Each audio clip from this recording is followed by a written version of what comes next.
of fair housing. And I say in the throes, but the truth is we just got started. So I want to start by reminding us of that chart on page 501. So let's look at that. We can recap. And this chart on 501, remember we made an edit. And once we made the edit, we said that this was a really good chart. The edit that we made on the chart on 501, it's the Civil Rights Act of 1866. And your book says race and color. I need you guys to cross color out. The only thing that was covered in the Civil Rights Act of 1866 was race. Everybody good with that?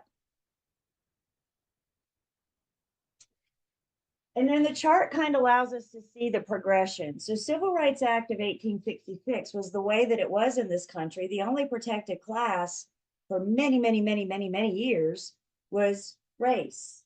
Remember, race is a pretty unique class. One, because it's the oldest protected class. It's one of those rules that has been around for the longest, one of the longest in this country, and it still applies today. Even in 2024, you cannot discriminate against race. The other thing that makes the protected class race in the Civil Rights Act of 1866 unique is that it's not just about housing.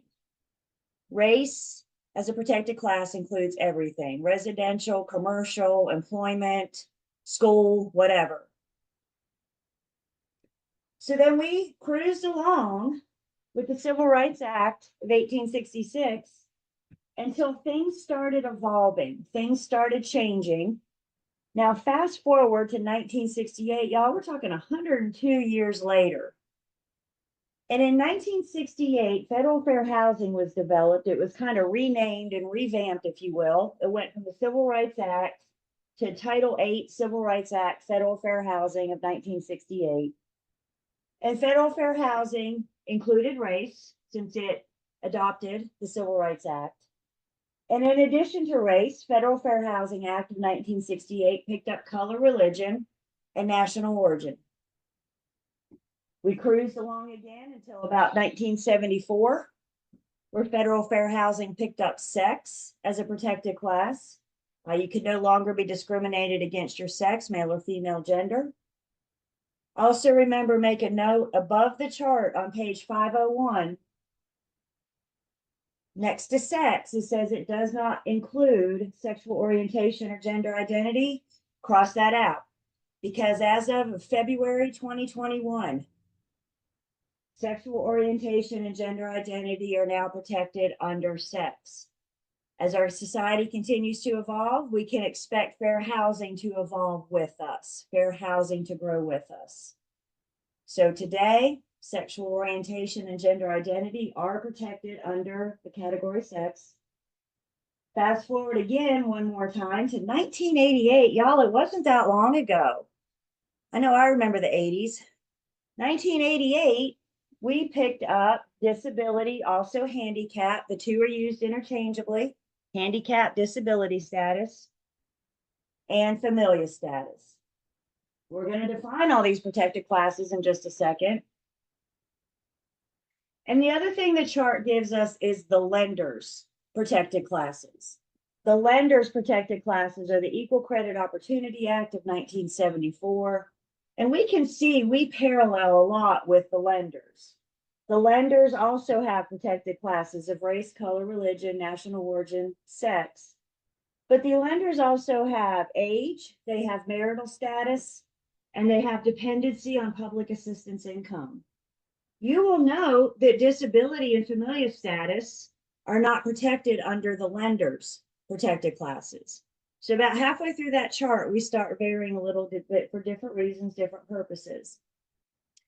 The lenders' protected classes, remember, you can't be denied a loan because you're a member of the protected class. So when they're originating, when they're doing their loan applications, whether or not you get a loan, members of the protected class or the identities of the protected class are not going to be considered for loan application or not.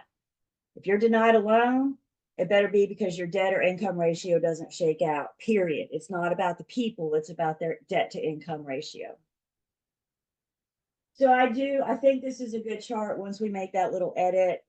And I also, as mentioned the other day, I think you guys should be familiar with the years that the classes came to be protected. I wouldn't put it past them to say something like the year is 1972, a female applies for an apartment and is rejected because of her sex. In 1972, could a female be denied an apartment application because she's a female? Yeah, because sex wasn't protected until 74. And that's what we're saying with the protected classes. In 73, you could discriminate against sex. In 1974, you couldn't. So now that we have our little history lesson, let's talk about what these protected classes mean. And good morning, there's a couple different methods, but one way I like to talk about the protected classes, and it'll also help us remember the protected classes, is to talk about Fred's horn. Fred's horn kind of puts this in perspective for us. It puts us in an order to help us remember the protected classes. The F in Fred's horn is familial status. Familial status is about the children, 18 years old and younger. It's also about women that are pregnant, women with child. You cannot be denied housing for sale or for rent because you have kids. I think this comes up more frequently in the for lease situation. Many landlords may think that they don't want to rent their property to a family with kids because, you know, kids are little monsters. They'll destroy things, right? They get their hands on a purple crayon and it's all over. And the landlord may say, no, no, no, I don't want to deal with that. But guess what? The children are protected. With that being said, let's go back to our chart. And when we go back to our Equal Credit Opportunity Act of 1974, that's why the lenders don't protect familial status, because you have to be 18 years old to get a loan. So familial status is not a protected class for the lenders because we're not giving loans to minors. So familial status is about the children. It's about women with children. Race is referring to the group of people that an individual was born into or that they have affiliated with their whole lives. Race is the group of people that an individual affiliates with. The E in Fred's is not a protected class. It's just here as a filler so I could spell Fred's. And it's just a reminder that this is our equal rights for all. The D in Fred's is disability. You may see some material out there that refer to fresh corn, Fresh. The difference is if we use disability or handicap status. So if we're using them interchangeably, disability, handicap, this is referring to any individual, any kind of mental or physical impairment that limits one or more of life's major activities. So disability handicap status is protecting an individual with a physical or a mental impairment, one that limits one or more of life's major activities. You guys remember back in Unit 7, we were talking about material facts and things that are material facts. And we talked about some things that are not material. And one thing that is not material is stigmatized properties, the haunted house, places with serious crime or convictions or branded undesirable by society. And we said when we talked about those stigmatized properties that they're not material, meaning we don't have to volunteer the information. However, if we're asked, we can't lie. And with stigmatized properties, we said there was one exception. Does anybody remember the exception to the stigmatized properties?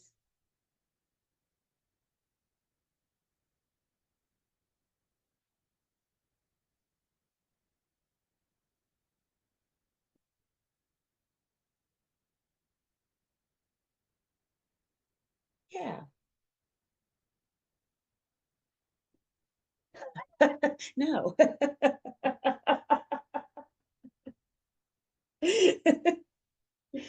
The one exception to our stigmatized properties is those with AIDS or HIV.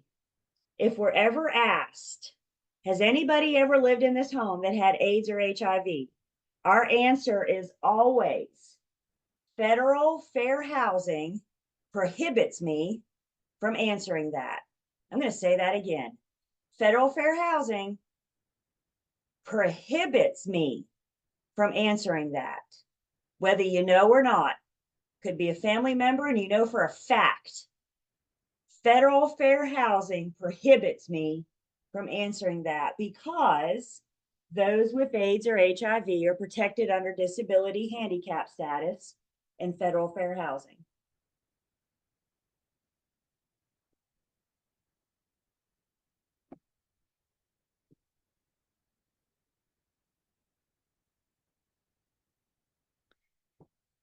The S in Fred's is sex, one's gender, or how one identifies, and one's sexual orientation. No discrimination. And then we look at corn. The C in corn is color. That's referring to the actual color of one's skin. The O in corn is not a protected class. Again, I just have it for a filler, but it reminds us of opportunity for all. Religion is referring to an individual's spiritual beliefs.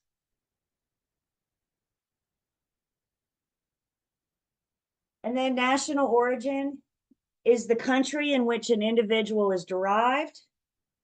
I'm sorry, a country in which an individual is born, or where from their ancestors derive, where their ancestors come from. So your national origin is your roots.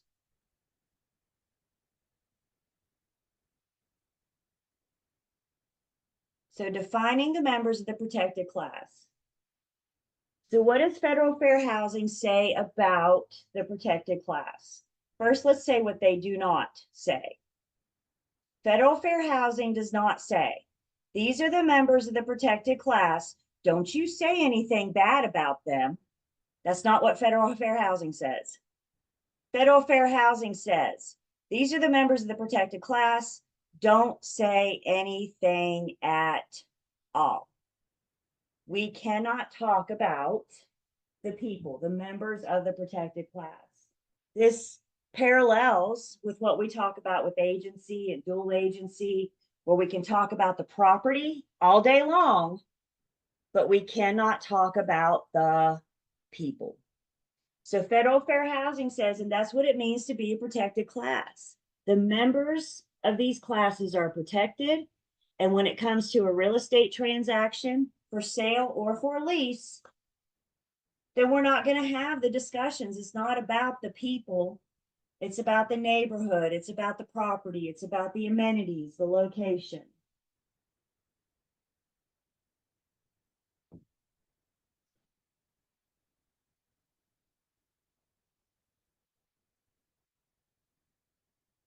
If they're not on this list, if there's a class of people that are not on this list, discriminate away. There's no barriers other than this list. For example, is political affiliation a member of the protected class? No. So we could have, if you want to choose to work with a certain group of people that are political affiliation, you can, and not violate fair housing. I'll share with you guys, it was roughly 4 years ago. I saw a home for sale in California. It made like national news. And the home for sale in California, in the remarks, the seller said, Trump supporters not welcome. Did they violate fair housing? No. Did they limit their pool of buyers because people don't want to work with them? Probably. But did they did they violate fair housing? Because political affiliation is not a protected class. Employment. What if you have an apartment for rent but you don't want to rent to real estate agents because let's face it, we don't make steady income. We work on commission. We get paid when it closes. And you don't trust that to collect rent. So you say, brokers, real estate brokers need not apply. Did you violate fair housing? No, because employment, career, job affiliation are not protected classes. So when we say that these are protected classes, this is what we're referring to. And please remember, we're dealing with housing. So we're talking about for sale and for lease. Clients and customers are going to come to you over the years and they're going to say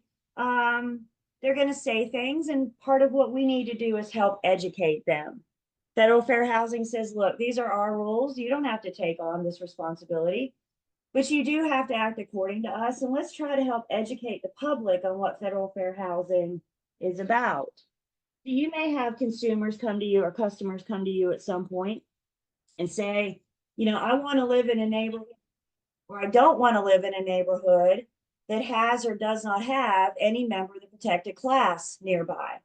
And guys, we can't put our heads in the sand and pretend that this conversation isn't happening. We need to take this opportunity to help educate the public. Mr. and Mrs. Buyer, it's, the demographics of the neighborhood. It's the contents of the neighborhood. It's the property. It's not about the people. You talk about the property all day long. I hear you want to be in a neighborhood that does or does not. Let's talk about location. Let's talk about amenities nearby, etc. Trying to educate and not educate, but direct the conversation to the appropriate discussion, the appropriate conversation. I'm going to talk a little bit more. I got some expanded definitions on some of these, particularly familiar status. I do have more to say about familiar status and handicap, a few things. But any questions about the definitions or the members of the protected class?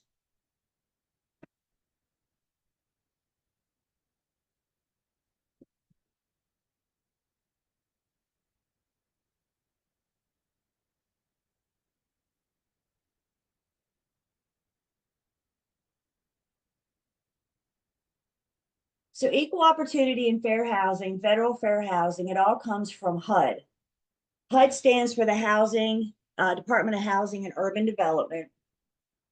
And one thing that HUD does to help us help educate the public is they provide a poster for us to put in our offices. You can see a sample of that poster on page 502. And that poster should be in a place of all real estate related offices that the public accesses. So real estate firms, model homes, builders, developers, anywhere where people walk in the front door, they should be able to see our equal housing opportunity poster that lets the public know we do business in accordance with fair housing. We're not going to discriminate against the protected classes. HUD doesn't require us to put this poster up, but you know what HUD does say? Failure to put the poster up could be seen as a discriminatory act. Failure to even put the poster up to let the public know. So they don't make us, but it's highly recommended that this is up so the people know when they come into our office that we're not going to discriminate against the protected classes. Over on page 503, there's figure 19.3. I think your book, Unit 19, does a good job of giving us examples and different scenarios to help us better wrap our brains around fair housing. So there's some prohibited by Federal Fair Housing Act and some examples. You guys may want to look over that to help get a better understanding. Some expanded definitions. First off, when we talk about housing, equal opportunity in housing, we're referring to the dwelling where the individual lives, the place that is designed for occupancy. So where one or more individuals live, where they dwell, is what housing is defined. By the way, I point this out now because it was years before I saw that. Y'all see the equal sign in the house? How about that? It was years before I saw that. I was today years old, right? When I bought it. But that's what that little design is about. That's what that little symbol is for. So equal opportunity in housing. Housing's the dwelling. Familial status, as we said, is about the children and the pregnant women. And I do think it comes up more often in a landlord situation. When dealing with, and we'll see it in sales too, I'll tell you in just a second. But in dealing with the public in general, may that be for sale or for rent, step back for just a second. Always remember the big picture of federal fair housing says that everybody should have the right to live wherever they want, as long as it's within their financial means. So everybody, regardless of their protected class, should be able to live wherever they want, as long as it's within their financial means. So when it comes to the for lease situation, the landlord can't deny, for example, a 12th story apartment to a family with young kids because the landlord doesn't want the kids up on the 12th floor. If the family qualifies and they can afford it and they want to live on the 12th floor, then the landlord can let them move in. The landlord doesn't be the one to make that decision. If the family wants to live on the 12th floor and they can afford it, then the landlord can't deny it. Now, if you have a first floor apartment, you can show that to them as well. But bottom line, if they want to be on the 12th and they can afford it, no matter how young those kids are. Again, the landlords may think that, you know, kids, I mean, that's just what they do. They have fun and they tear stuff up. So landlords may not think they may not want kids, but they cannot be denied a lease application, a rental application, because the family may come with kids or the female may be pregnant. In the for sale world, where this comes up, you're going to meet buyers, and buyers at some point are going to look at you and say, I want a good neighborhood for my kids.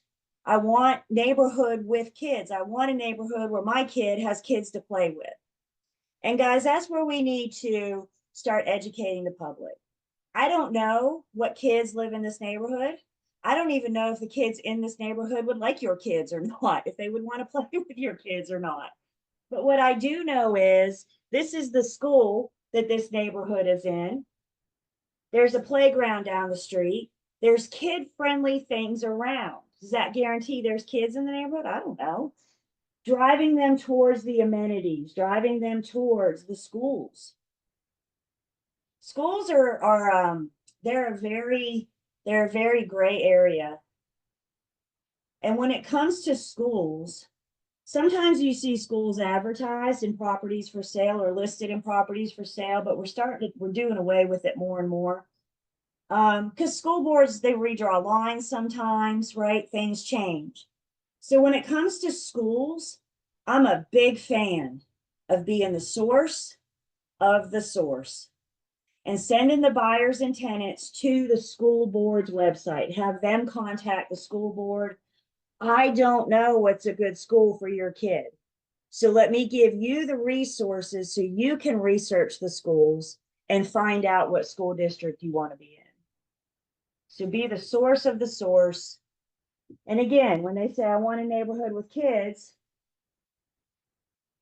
direct them towards the amenities, direct them towards that school board. Let them decide if it might be a good neighborhood for their family and their kids. The other thing about that, put fair housing aside for a second.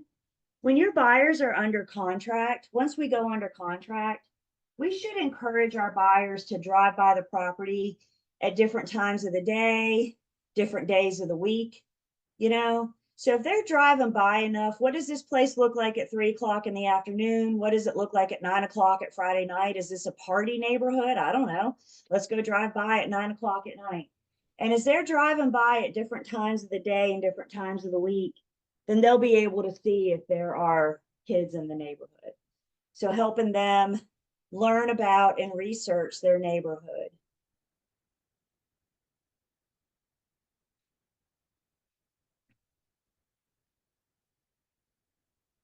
Questions on familia status.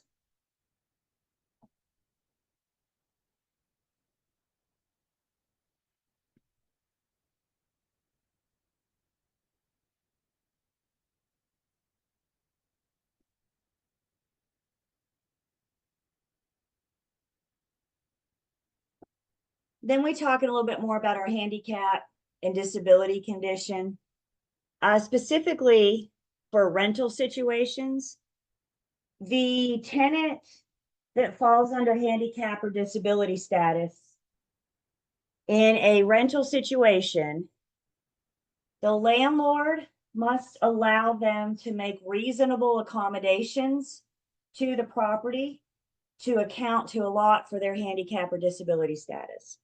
So if the individual is applying for the unit, the apartment, or the home, and they're in a wheelchair, for example, the landlord, if that tenant wants a ramp to go up to the front porch, the landlord can't deny them putting them in. The landlord can't deny them lowering the kitchen cabinets or putting a handicap bar in the bath in the shower, for example. Now here's the deal: the landlord can't say no. They have to allow whatever accommodations, reasonable accommodations to the property to be made.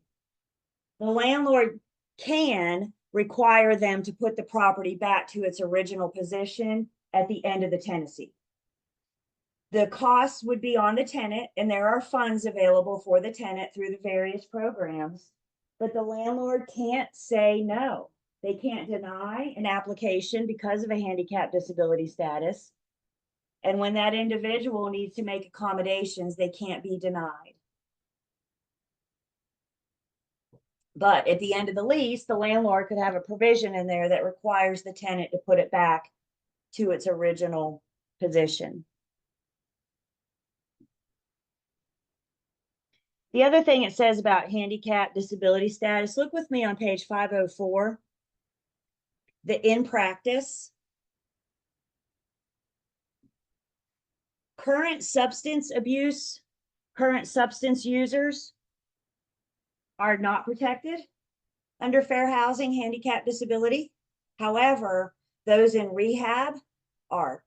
So those in some kind of recovery or rehab program are protected under handicap disability status.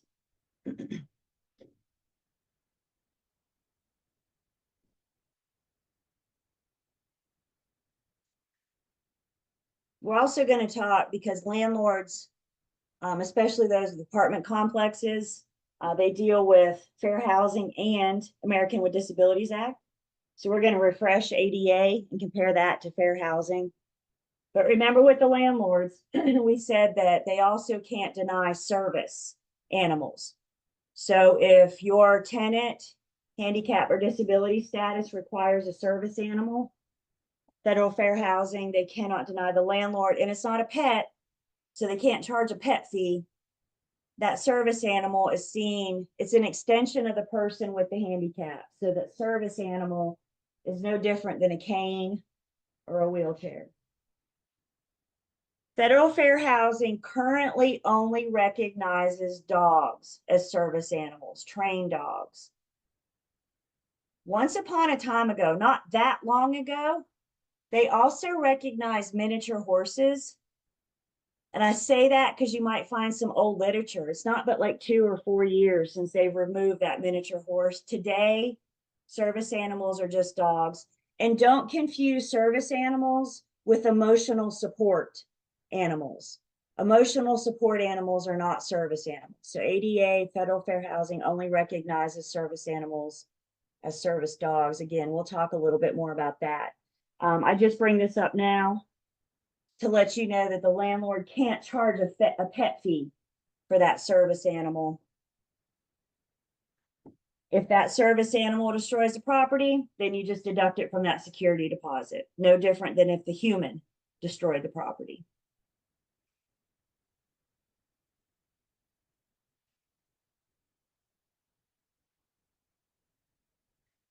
All good acts have exceptions. Fair housing is no different. So a couple exceptions to fair housing. The sale or rental of a single family home is exempt. So the for sale by owner or the for rent by owner does not have to comply with federal fair housing. I know that can be upsetting. Bear with me. I got an answer. I got a solution in just 1 second.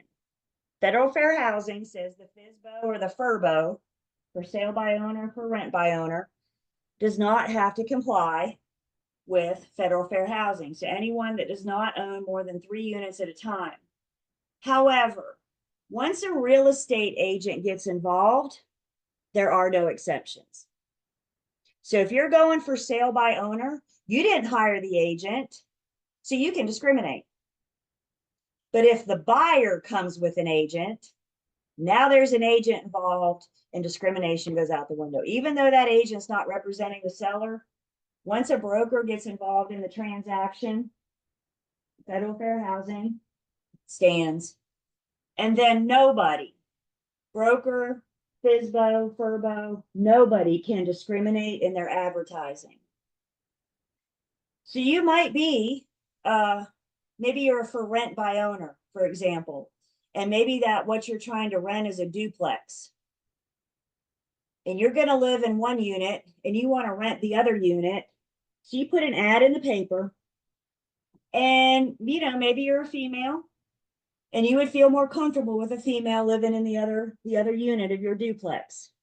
As a FRBO, you can choose to select a female applicant, no discrimination, but you can't advertise that discrimination.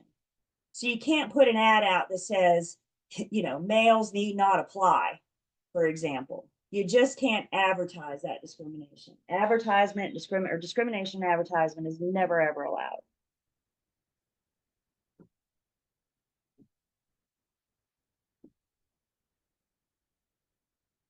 Other exceptions in the rental of an owner-occupied 1 to 4 family dwelling. Again, you can choose who lives in the other units, as long as you're not advertising that discrimination.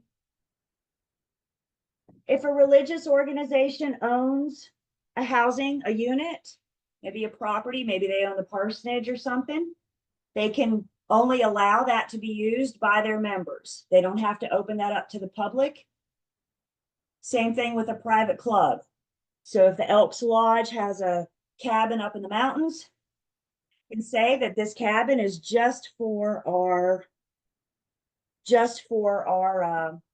members. So if any of these private organizations, religious organizations own property.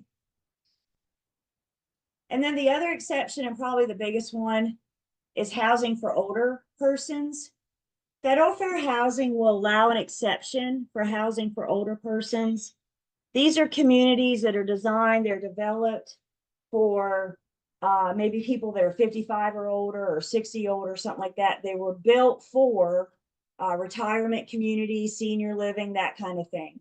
Understand, housing for older persons, the only thing we are exempting is familia status, because it's designed for adults. And if it's built that way, a retirement community, then they pretty much what they can say is no kids. But all the other classes remain protected.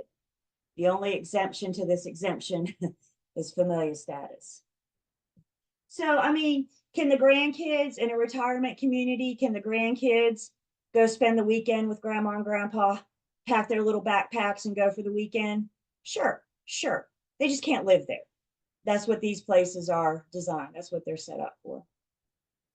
So just exempt from familia status.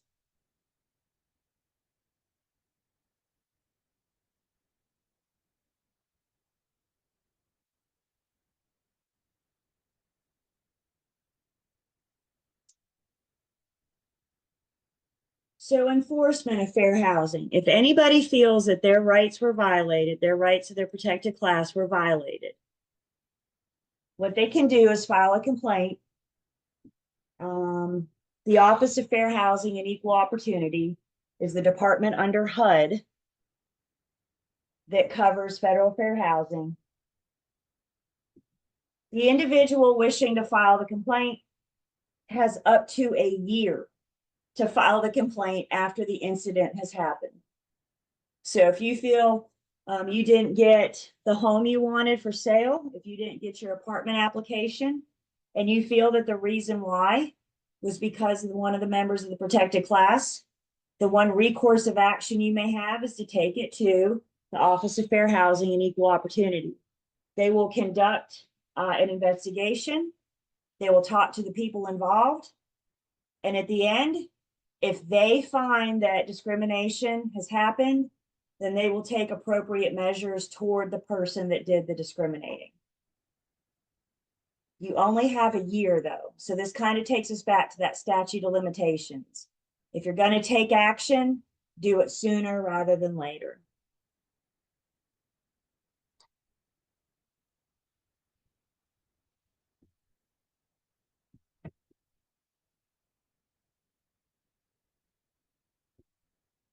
Once the complaint is filed, conciliation, trying to resolve the complaint, maybe through informal negotiations. Federal Fair Housing will assist in trying to work it out, make it right for the party involved. That's process. It's called conciliation, conciliation. These things can go up to private lawsuits in federal court. The individual could be facing civil and criminal penalties. You could be looking at fines. They say damages can be up to $10,000 for the first offense, $25,000 for the second offense, and $50,000 for the third or more offense. Civil penalties can go up to $50,000 for the first offense. It's a big deal. Brokers can fall under this if they violate fair housing. Of course, if a broker violates fair housing, now we're also dealing with disciplinary action from the North Carolina Real Estate Commission. Any questions on federal fair housing?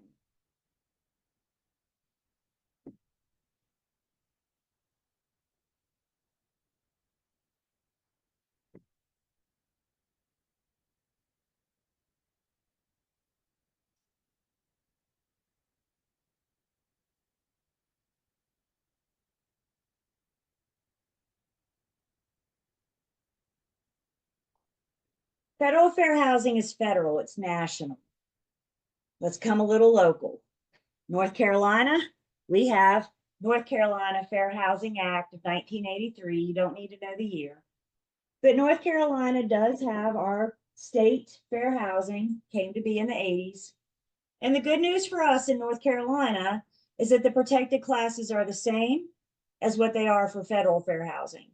There are some states like California, they have additional protected classes. So in addition to fair housing, California has adopted their own protected classes. But North Carolina, Fred's Corn applies here as well. What's different between federal fair housing and North Carolina fair housing are some of the exceptions. And put fair housing aside for a second. Whenever you have a conflict of law or a conflict of rule, the stricter of the two will prevail. So remember we said in fair housing, the FSBO could discriminate? Guess what? North Carolina says no. That FSBO, that FRBO is not exempt. So although federal fair housing allows that exemption, North Carolina does not. Which one wins? North Carolina is more strict. So in this case, state fair housing will override federal. I get a lot of questions as to why the conflict. Whenever North Carolina fair housing came to be, they set this up not to exempt FSBO or FRBO, which overrode federal, but not all states have that. So federal says like this is the minimum that the states have to do. And if the states want to do above and beyond, like say no exceptions for FSBOs, then the state is welcome to do that. So the stricter of the two will prevail. And in this case, North Carolina state housing will win.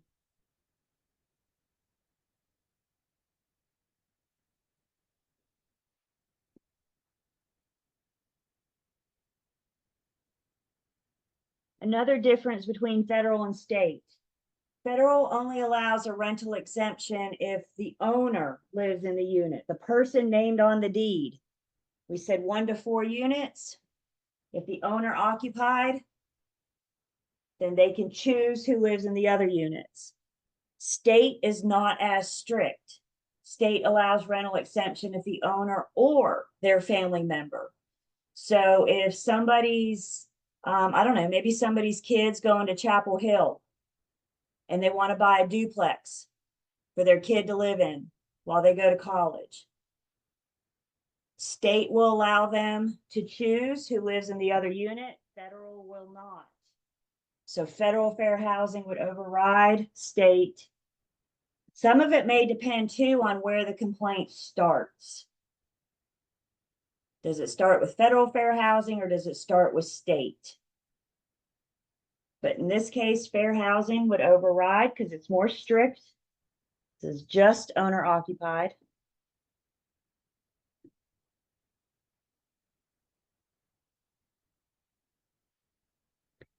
And then one thing North Carolina has that federal does not, we have an exemption for our single sex dormitories.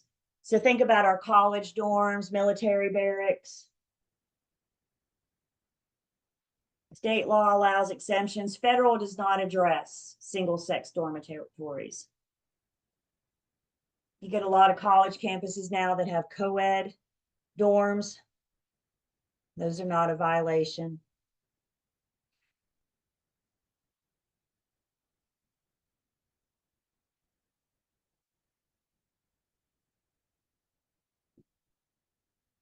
And then North Carolina fair housing enforcement is by the North Carolina Human Relations Commission. So again, if the complainant feels that they were discriminated against, they can file the complaint. If they want to start at the state level, the North Carolina Human Relations Commissions. Once again, the complainant has up to 1 year after the incident to file the complaint. They'll launch the investigation, determine if discrimination happened. From the perspective of the broker, if there's an investigation launched, we might get called in to offer as a witness. Who remembers what we document? Everything.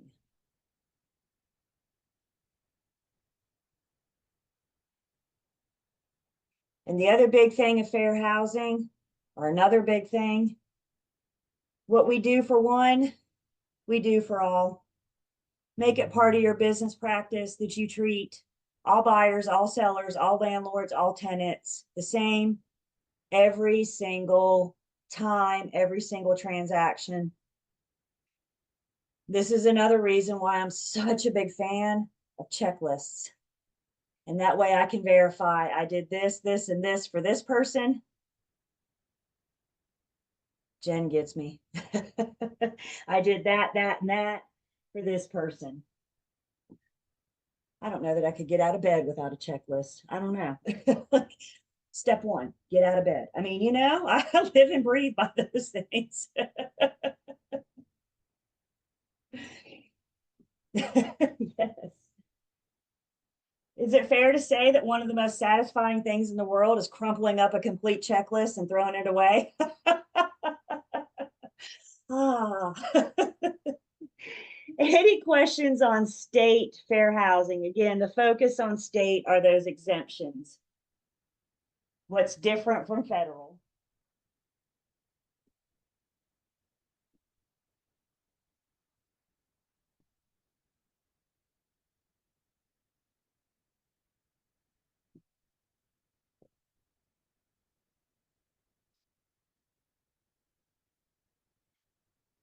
Back to federal fair housing. They offer some prohibited practices, specifically for brokers, things that are not allowed. One of those prohibited practices is called block busting. It's also known as panic peddling. Please write this down. Block busting is about the sellers working with sellers, owners, landlords, I should say owners of a property. Block busting is about the owners, may that be for sale or for rent. And what block busting says is you can't encourage people to sell or rent their home by claiming that the entry of a protected class into the neighborhood is going to impact the values in any way. Block busting is the act of encouraging people to sell or rent by claiming that the entry of a protected class will have any sort of impact on the neighborhood. With block busting, I always remember it, the agent is trying to bust up the block. They're trying to bust up the neighborhood. And they're trying to encourage people to sell or rent, that panic peddling. So if block busting is about the owners, buyers, or sellers and landlords, then please write down steering is about the buyers and tenants. Steering or channeling is about the buyers and tenants. You cannot steer buyers or tenants into or away from a certain neighborhood because of the presence or the absence of a protected class. I'll say it again. You cannot steer buyers or tenants into or away from a neighborhood because of the presence or absence of a protected class.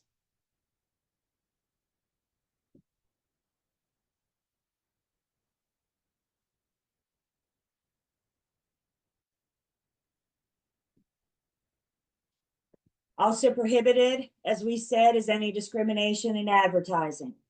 We cannot advertise our discrimination ever, nobody.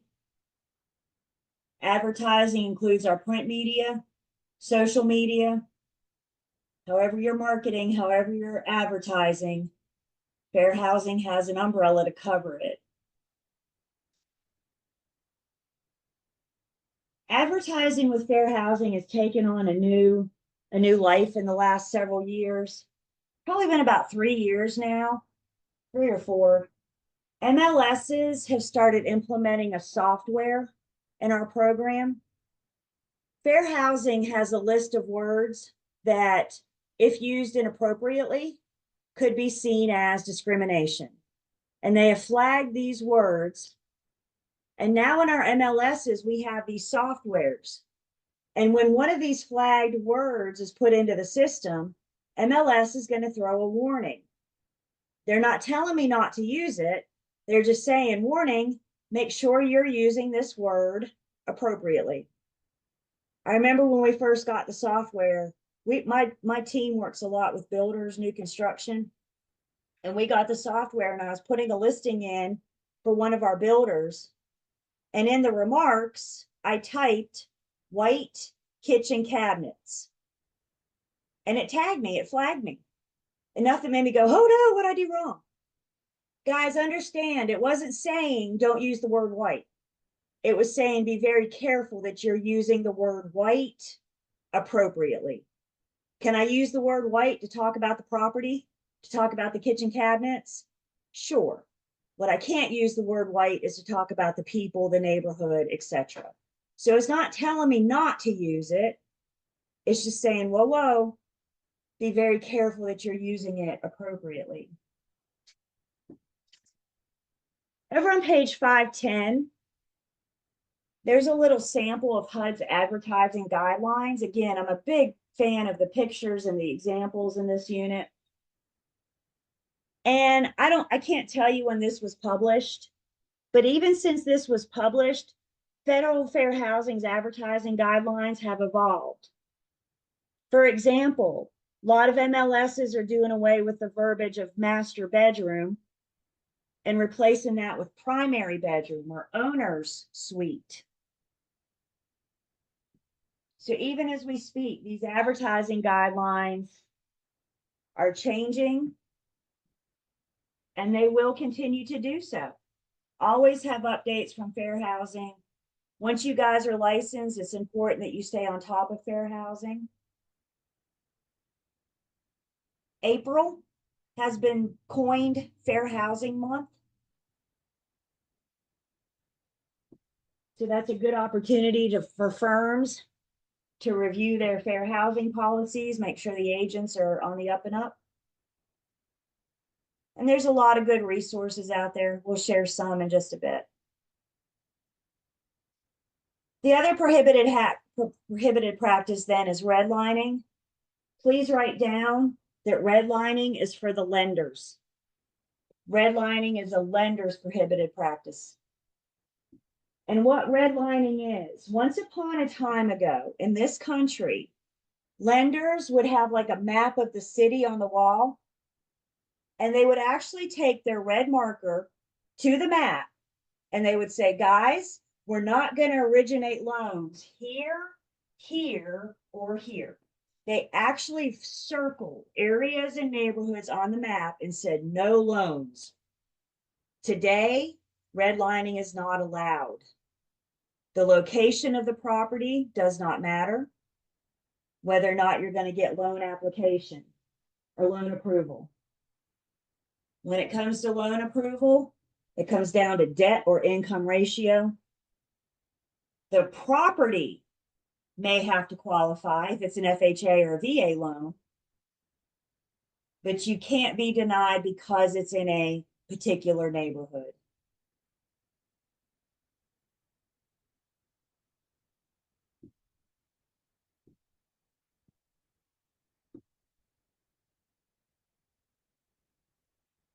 Questions on our prohibited practices?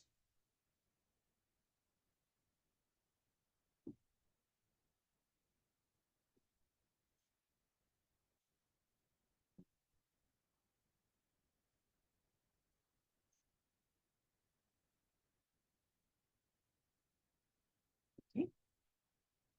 It's break time. Let's take 10. Come back. Keep going.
Welcome back.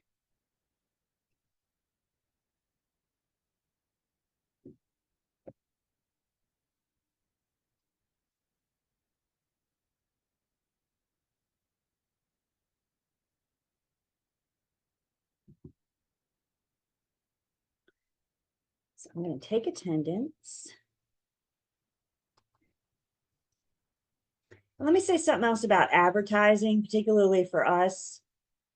Be careful, you guys, when you're trying to advertise landmarks. We just want to make sure that it doesn't, it's about the implication. It's about the message that we're sending. So for example, my Winston-Salem people, and my Winston-Salem people know Ardmore. Everybody loves Ardmore. People flock to Ardmore. If you're familiar with Ardmore, then you know Ardmore Baptist Church. So you take a listing. The people of Winston know Ardmore Baptist Church. And so that might be a good landmark to advertise to let the people of Winston know, hey, my listing is across the street from Ardmore Baptist Church. But that only means something to the people of Winston. The people that aren't familiar with Winston, aren't familiar with Ardmore, aren't familiar with that landmark. If you're coming from somewhere else in the country or the state, you're not familiar with Winston, and you see Ardmore Baptist Church, the implication could be Baptist only. Everybody with me? So landmarks could just give that wrong implication, that wrong idea. Not everybody knows that area. Not everybody can picture that when you say that. So just be very, very careful in those advertisements. We like to use a lot of fancy words to describe our listings. I got a lot of agents now using AI to write their remarks. And I know they're using AI because I know these agents and I know darn well they don't talk like that. But you read their remarks and they're like phenomenal. I'm like, go AI, go. Guys, you just got to read it. You got to proof it. You got to make sure before you put it out, even if you have AI writing it. And you guys, especially starting out, definitely want your advertising as you're getting in the groove. You're definitely going to want your BIC to look it over, approve it, or somebody else in the office with experience. It's one of those things. Have you guys ever looked at something at the same time 20 times and you don't see it, and then somebody new comes in and picks it up and says, oh yeah, look right there? It doesn't hurt to have a second set of eyes on it, because we get how the internet works, right? Once you hit submit, it's out and there ain't no getting it back. So just be very, very careful. Shaquana, I saw your comment, but I don't see your camera. So I don't know if you knew that your camera wasn't on or not.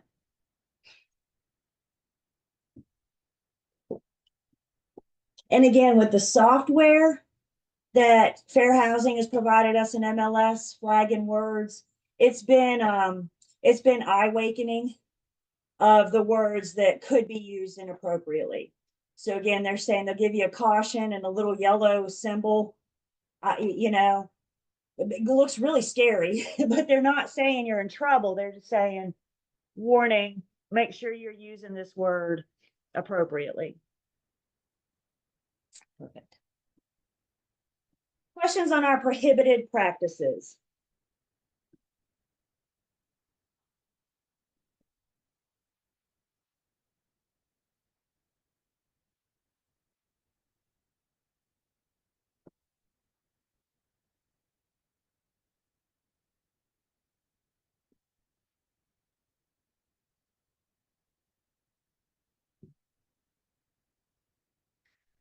Also in North Carolina, there's a North Carolina law that pertains to sexual harassment, specifically of a tenant by a landlord or any of the landlord's employees. So if a tenant, or if you are a tenant, or if you know our tenant and you feel that you've had some kind of unsolicited request or demand for any kind of sexual act or behavior in exchange for rent or tenancy, anything like that, the tenant does have rights. Specifically, this act defines with North Carolina law, they address verbal harassment. Those are suggestive comments, jokes. Nonverbal would be suggestive sounds, maybe whistling, obscene gestures.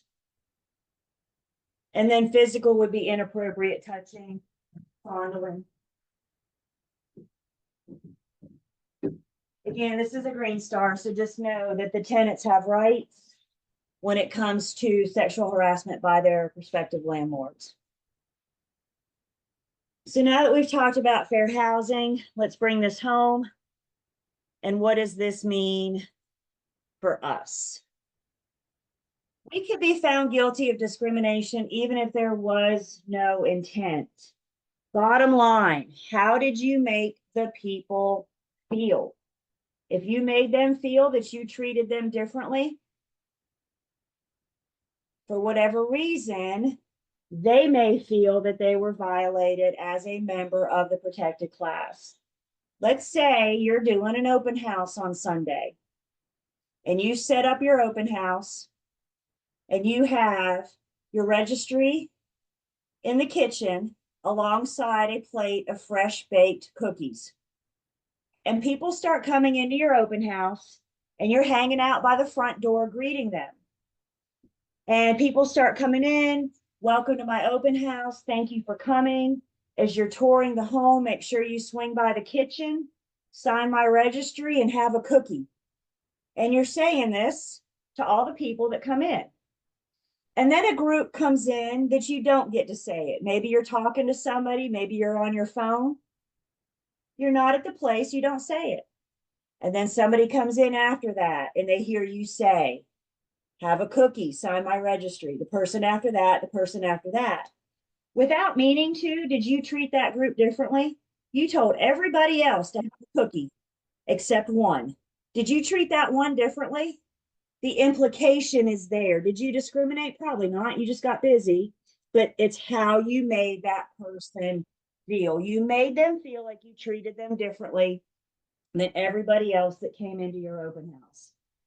So once again, I say, what we do for one, we do for all. If you're going to make cookies available, there she is. If you're going to make cookies available for one, then you make cookies available for all. If you're going to require certain things of your buyers for safety, for example, we're going to talk about safety next week. What we do for one, we do for all. HUD has those guidelines and advertisements. And again, a big task, a big challenge we have is helping to educate the public. Guys, there's some ugly out there in the world. I don't know another way to say that. And you're going to come across it. You're going to encounter it. I haven't had experience, but I know teammates have had experience, particularly with sellers. Sellers, on occasion, will look at us and say, I'm not selling my home to fill in the blank of the member of a protected class. And that's our opportunity to stop and help educate that seller. Mr. and Mrs. Seller, it's not about the people. As long as they qualify for the loan, they have just as much right to live here. If they have cash, they have just as much right to live here. We can't deny an offer. We can't say no to an offer because they may be a member of the protected class that you don't want to work with. Maybe we can explain this to the seller and have them say, okay, that's okay. But guys, unfortunately, some people are set and stuck in their ways. Bottom line, if the seller's not willing to comply, don't work with them. All you're doing is setting yourselves up to get yourselves in trouble, violate your license, go to your bit. If that seller is adamant about violating fair housing, I would really think it through before I sign that listing agreement. But I hear once, the only color that sellers should see is green. Money, money, money. So just about educating the public, making sure that we're all in compliance. Also for brokers. The National Association of Realtors, that's NAR, National Association of Realtors, says put that sign up stating that policy. So I got Equal Opportunity in Housing telling me to put that sign up that we looked at. We also got NAR telling us to put it up. And also remember one of our 4 musts. One of our 4 musts of all of our agency agreements is that it contains that non-discrimination clause, letting the client know that the firm nor the broker will discriminate in this transaction based on any member of the protected classes. So those 4 musts in our agency agreements back in Unit 8 must contain the non-discrimination clause. We saw it in our listing agreement, our buyer's agency agreement, it's in the property management agreement.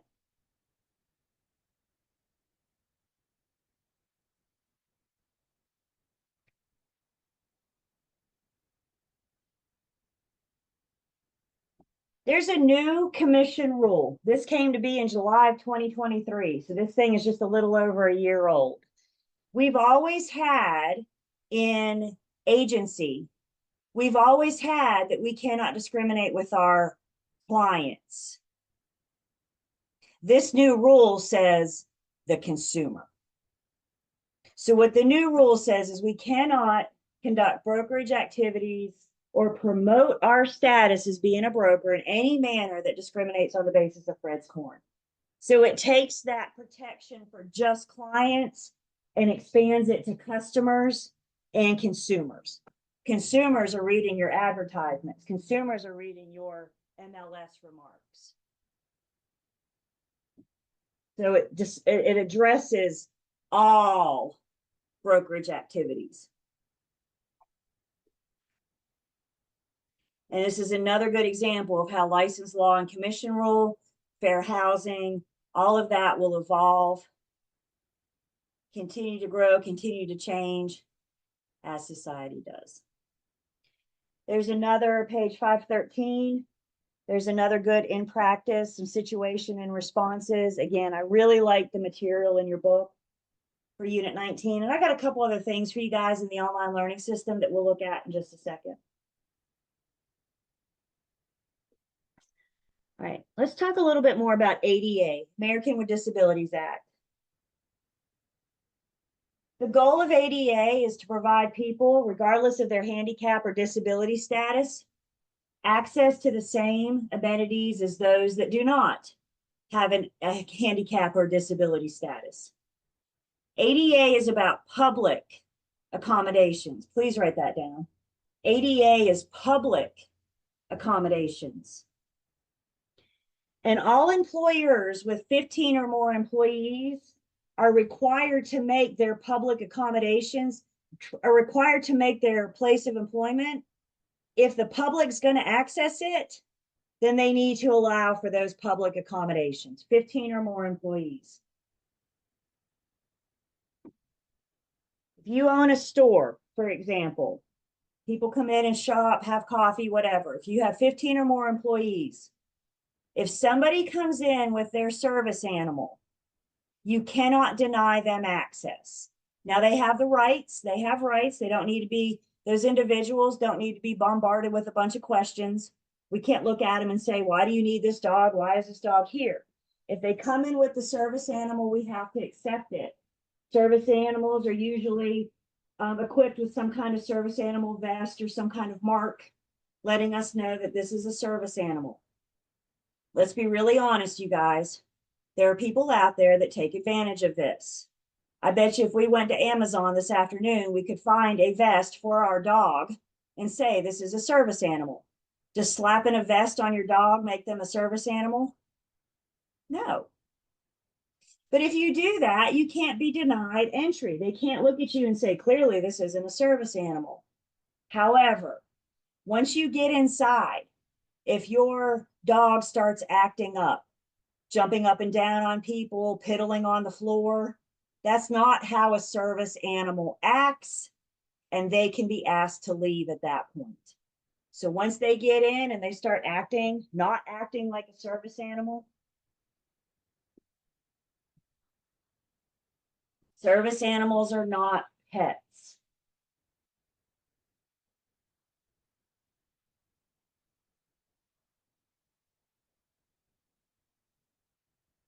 So 15 or more employees, and we got to make reasonable accommodations for these people. Let me say this first. Any buildings This was a new act in 1991. You don't need to know the year. But again, it just shows us how recent some of these things are. Anything built after 1991 has to allow access for the person with the handicap or condition. So if you're building a commercial building for public use that's 2 stories and the public needs to access the second floor, then you got to build the building with an elevator. You got to get the people up to the second floor, all the people up to the second floor.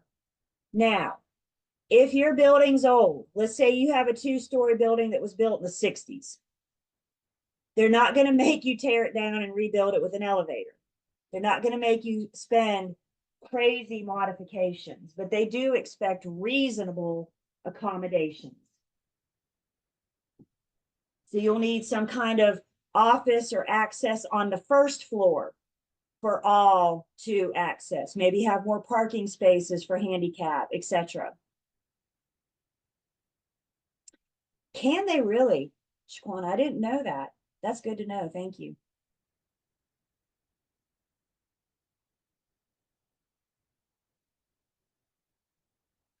So anything that was built prior to 91, they're not going to make you, like I said, tear down and rebuild just to be in compliance with FHA today, Federal Fair Housing today. Now, that building that was built in the 60s where we want people on the second floor, if you do demolition and rebuild, or if you do major renovations, then they may make you be in compliance. They may make you be up to code with fair housing. If that elevator is old, and that old building, old elevator, old building, a reasonable accommodation, maybe to put Braille on the elevator keys, for example. Those are reasonable accommodations.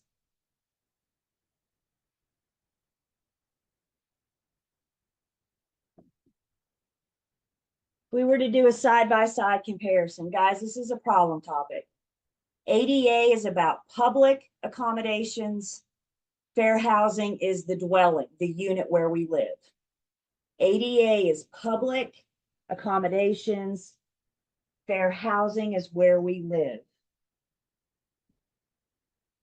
Landlords, particularly, that are working in these large apartment complexes, 150 apartments for rent, if they have 15 or more employees, they have to accommodate both fair housing and ADA. Because those large apartment complexes come with like pools, clubhouses, maybe a tennis court, something like that. So ADA and fair housing would kick in. If you only have 13 employees, then it's just fair housing. I had a lady in a pre-licensing class. We were in person, so it was before COVID. And she worked in what she said they had like 150 units that they rented. She worked in one of those large apartment complexes. And it was a night class. And the poor thing came in frazzled on the regular, especially on rent day. Imagine collecting rent from 150 tenants, So she had a tough day and then had to come to pre-licensing, But she shared with us that as an employee of one of these large apartment complexes, has anybody ever worked in a restaurant where they send in secret shoppers? Fair housing and ADA does the same thing. They'll have people call, they'll have people stop by, and they'll say things and try to get the employers to say things, see how they respond, that kind of thing. She said they got these calls all the time to make sure that their responses, that their conversations were in compliance with fair housing. And she said, we ran into a few violations. Usually they kind of slap you on the wrist the first time, don't do it again. The second time, maybe they, send some literature, require training, something like that. So it's not immediate fines, but these secret shoppers are out there just to make sure that everybody is in compliance.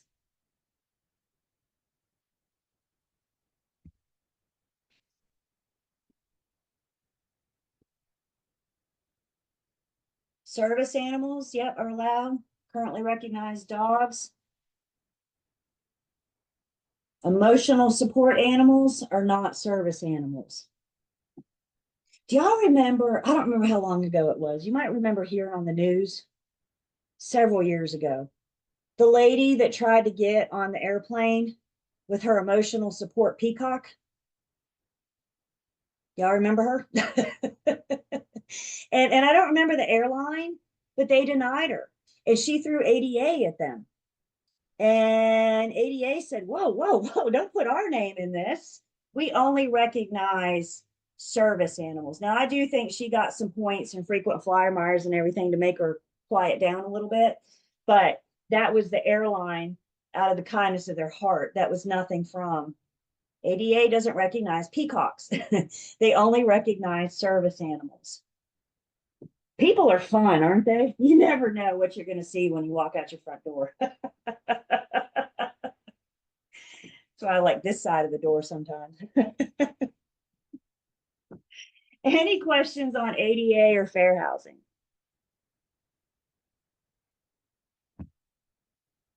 So basically, Miss Julie, that service animals can only be basically what dogs, pretty much. Yes, that's all Okay. ADA recognizes. Yep.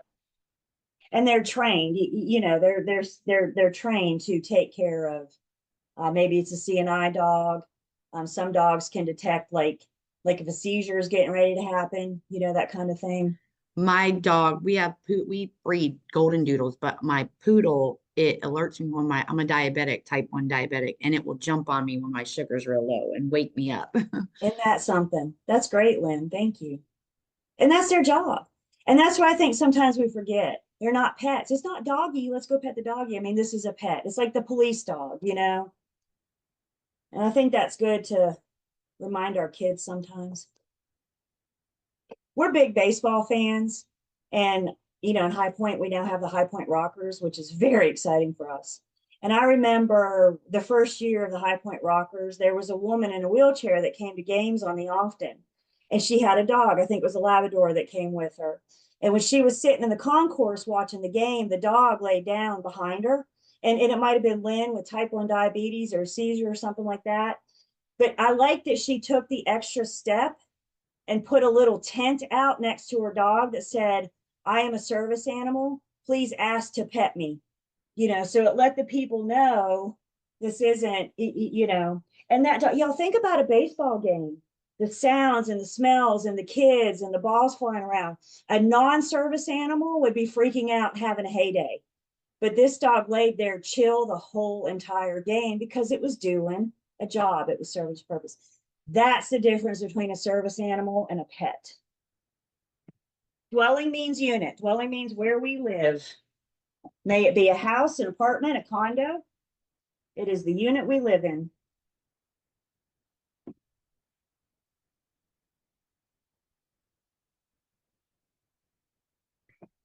We've seen this. This is back in your chart on the beginning of the unit, but this just reminds us of the lender's protected classes.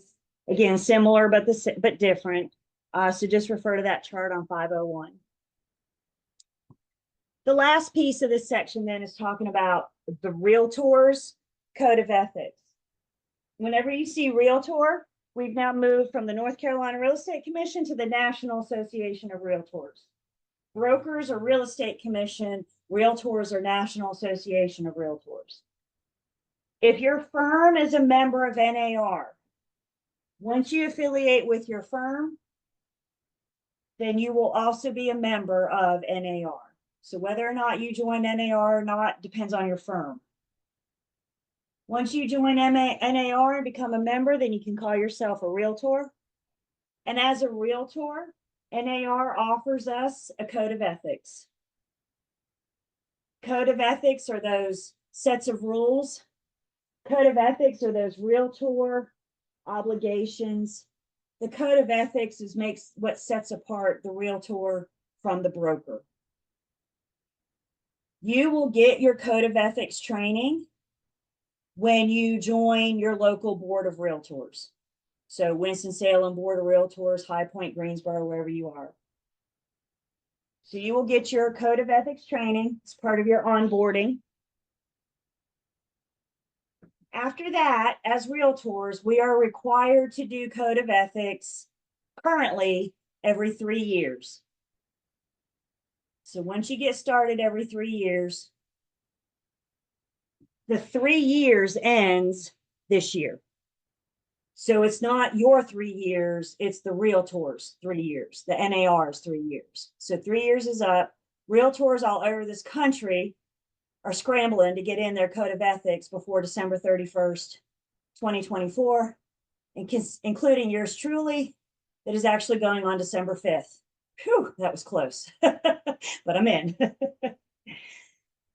So as long as you do it, and then January 1st, 2025 starts the new 3-year period. So as long as you do it within that 3-year period, then you're good.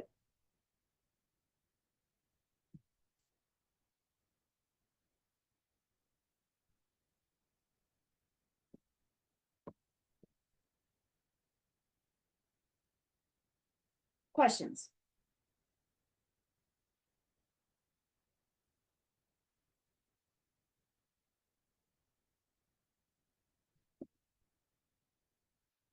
And that gets us through fair housing, those key terms back on page 499. Key point review, page 516. And then your student quiz on 518.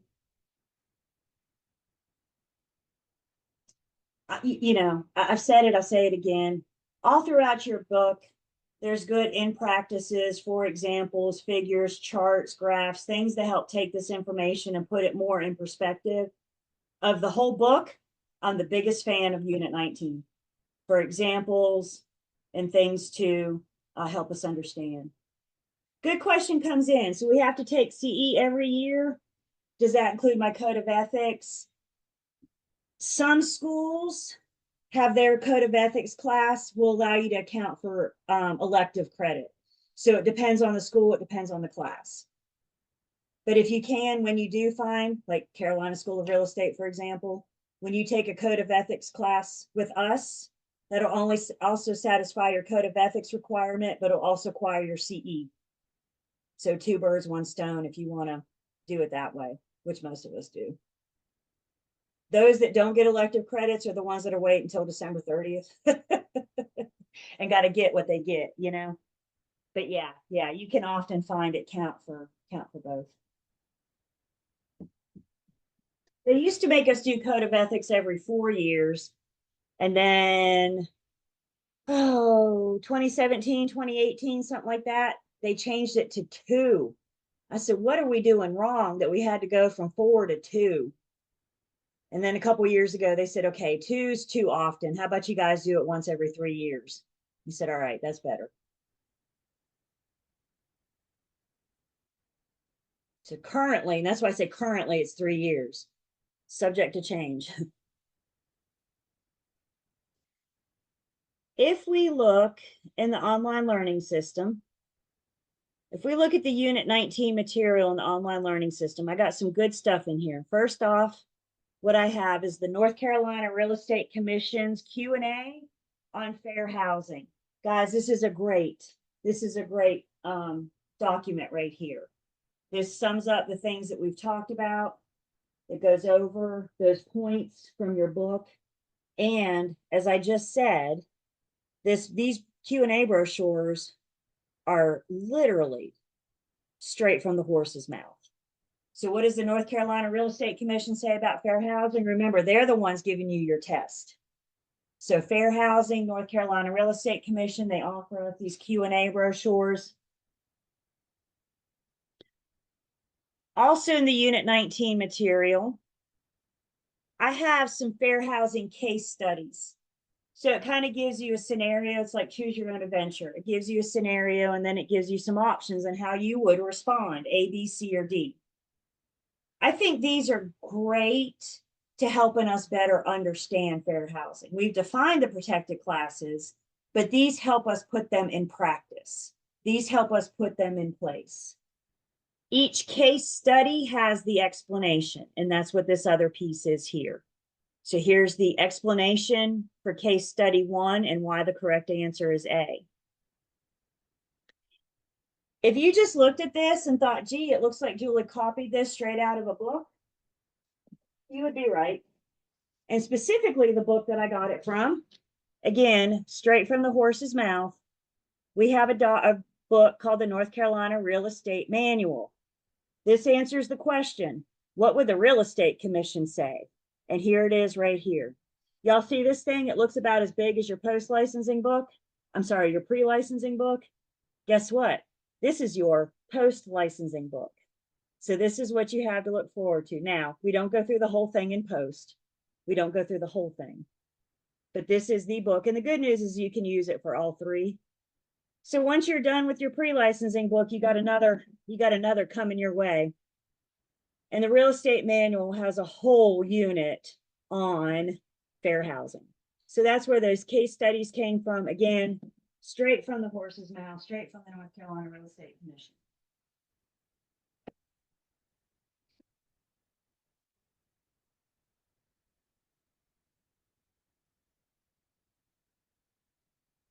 The other thing in the online learning system, fair housing pops up often in CE. This is straight from an update course, 2020, 2021 update. We're going to talk about CE in just a bit, so please bear with me.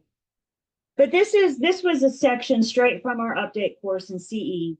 You're welcome to look through it. The reason why I put it in here is because it offers additional case studies.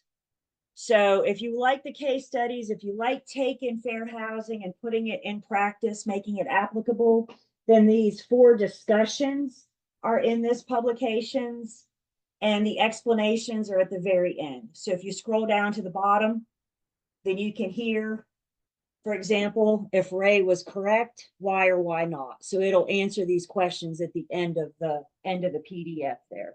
Again, you're welcome to look through the whole thing, but this is 24 pages, so just watch your study time. I put them in here for the case studies.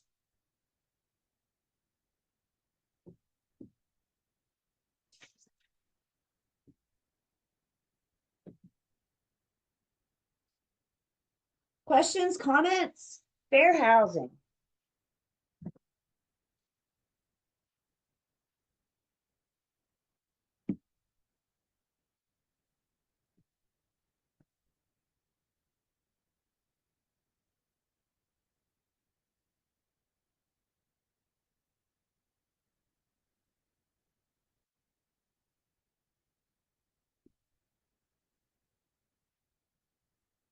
Y'all want a Kahoot? Let's set aside for a second. Let's Kahoot. This is kind of a hodgepodge Kahoot. We got some questions from 17, our appraisals unit. Some questions from 11, it's our landlord and tenant unit.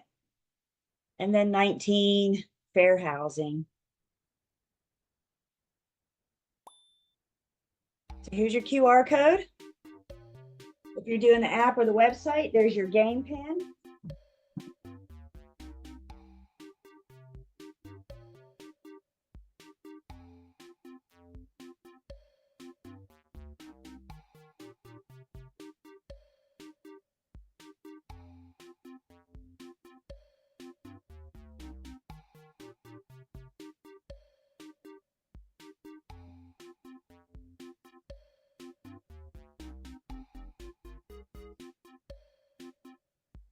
And this is a multiple choice Kahoot, A, B, C, or D.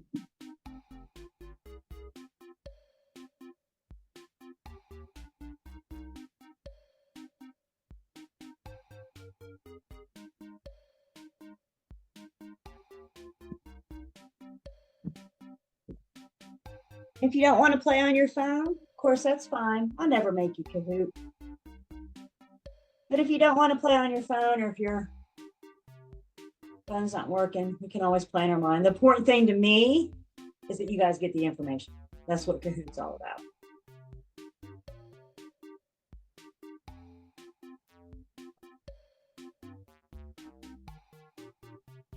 Everybody wants to play? Let's Kahoot. Unit 17, 19, and 11. Question number 1. Which of the following might an appraiser use when arriving at their opinion of value?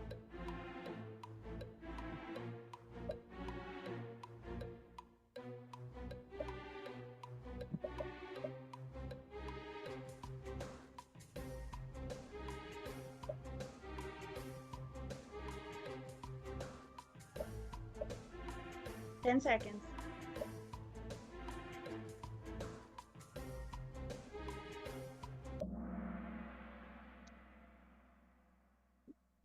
Let's see what we got here. So which of the following might an appraiser use when arriving at value?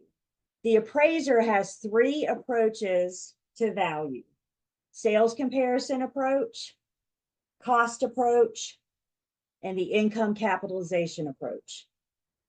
Comparative market analysis is what the broker does to determine probable sales price. The appraiser does the sales comparison approach for value. You and I do a CMA for probable sales price. There's a difference. Primarily, who does it and what does it mean? Value versus probable sales price or probable lease price if you're property management. Questions on this one?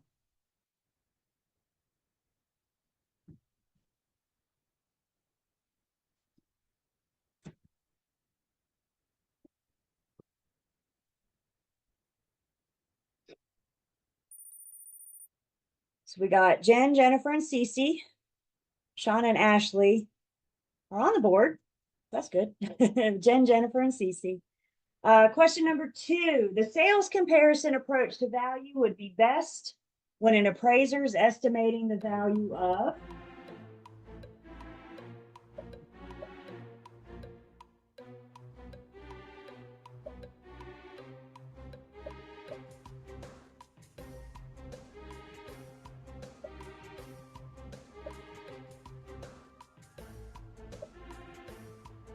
Ten seconds.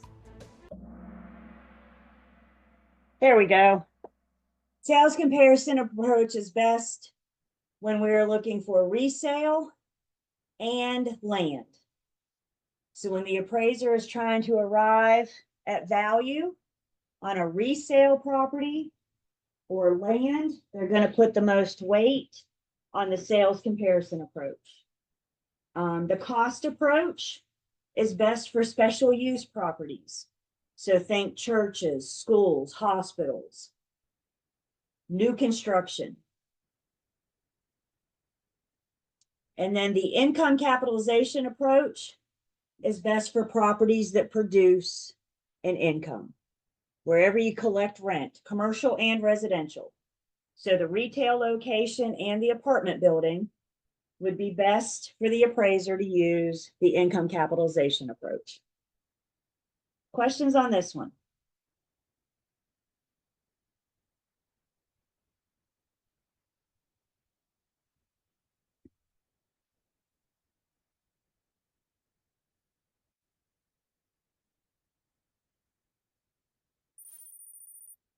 Jen and Jennifer still on. Shauna's on the board. Mel's on. Ashley's on. Question number 3. It is illegal for a lender to refuse to make a loan based on the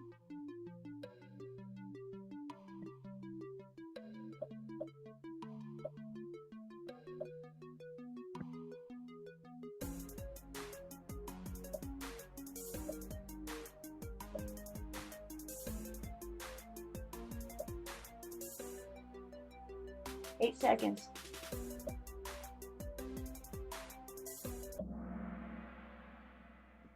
Based on the neighborhood. This is taking us back to redlining. So the lender can't say, we're not going to originate a loan in this area of town, in this neighborhood, in this subdivision. Loan applications are approved or denied based on the people, their debt to income ratio, or the home, the property, if it's FHA or VA. Questions on this one?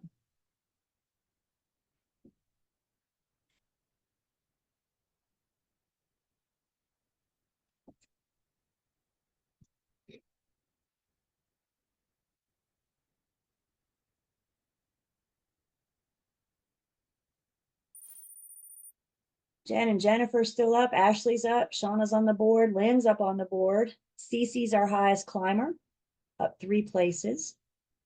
Question number 4. ADA requires that.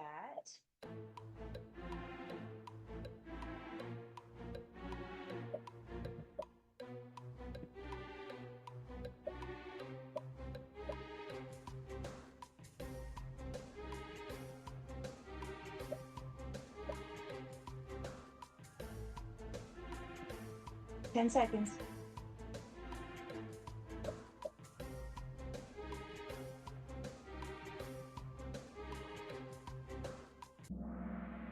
ADA requires that these reasonable accommodations be made to public places to allow those. Again, if any member of the public is welcome into your place of business, then we need to make reasonable accommodations to allow all members of the public.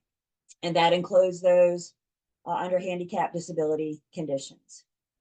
What's wrong with the red one? That's referring to federal fair housing. ADA is about the public spaces. Federal fair housing is the dwelling. What's wrong with the blue one is that teeny tiny word, all. It's not all employers, it's just those with 15 or more employees. That little word means a whole lot, you guys. Questions on this one?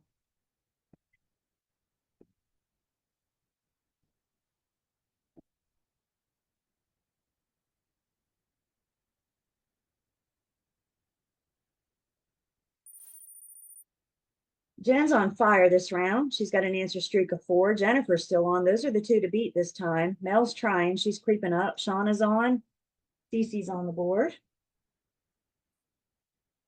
Question number 5. Which of the following types of leasehold estates specifies a beginning and an ending date?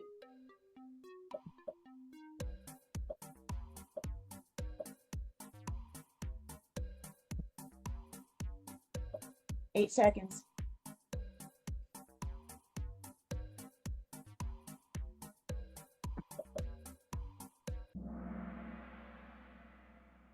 So let's go back. Let's look at this. Let's go back to Unit 11, page 323.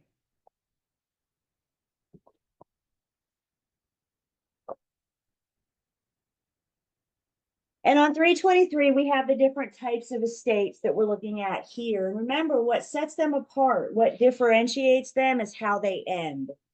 Don't let the 4 years trip you up. I don't know why it's named the way it is, but all it's telling us, it's not telling us the length, it's not telling us for years. All we know by an estate for years is that it has a specific beginning date and a specific ending date. Compare that to an estate from period to period. We have a specific beginning date, but we're going to automatically renew until one of the parties ends it. We do not have an end date.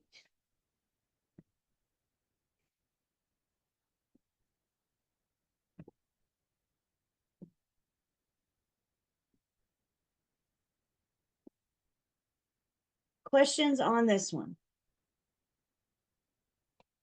Again, the difference in the 4 is how they end, and that's why I like this little chart.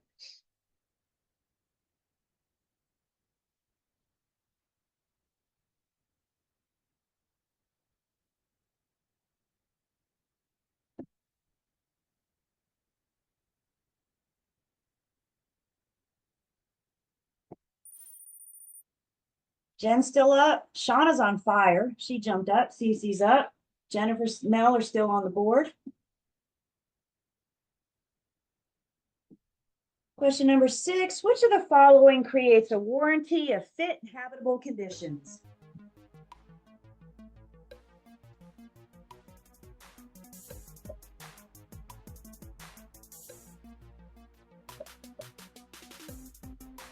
Eight seconds.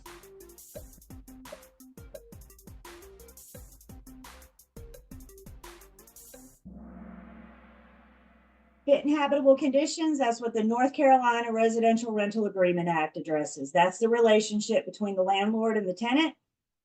The landlord's number one priority under the Fair or Residential Rental Agreement Act is that they have to provide fit and habitable conditions.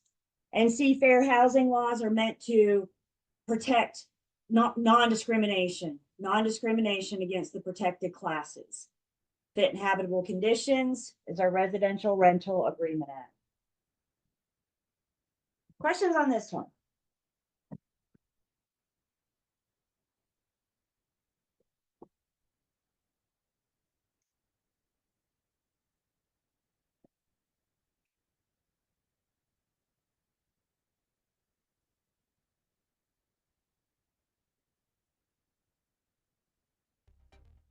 So our final podium, we have third place is Mel, jumped up a little bit. Second place is Shauna. And then my first place this round is Jen. And I got fourth and fifth runners up of Cece and Bavia stepped up at the last minute and came in. Good job. Questions?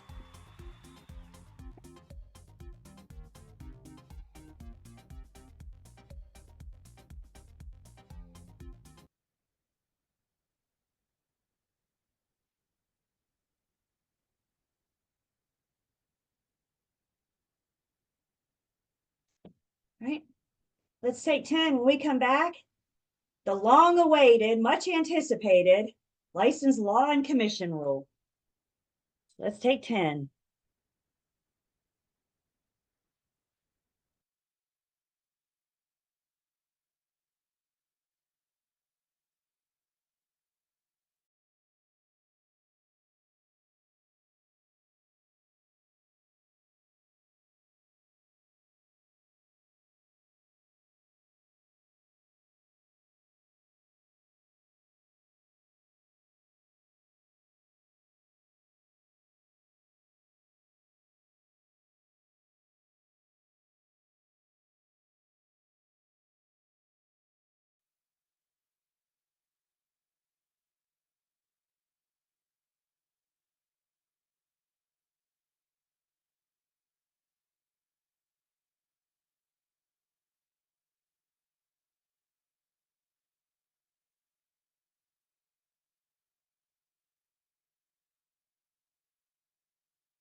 back.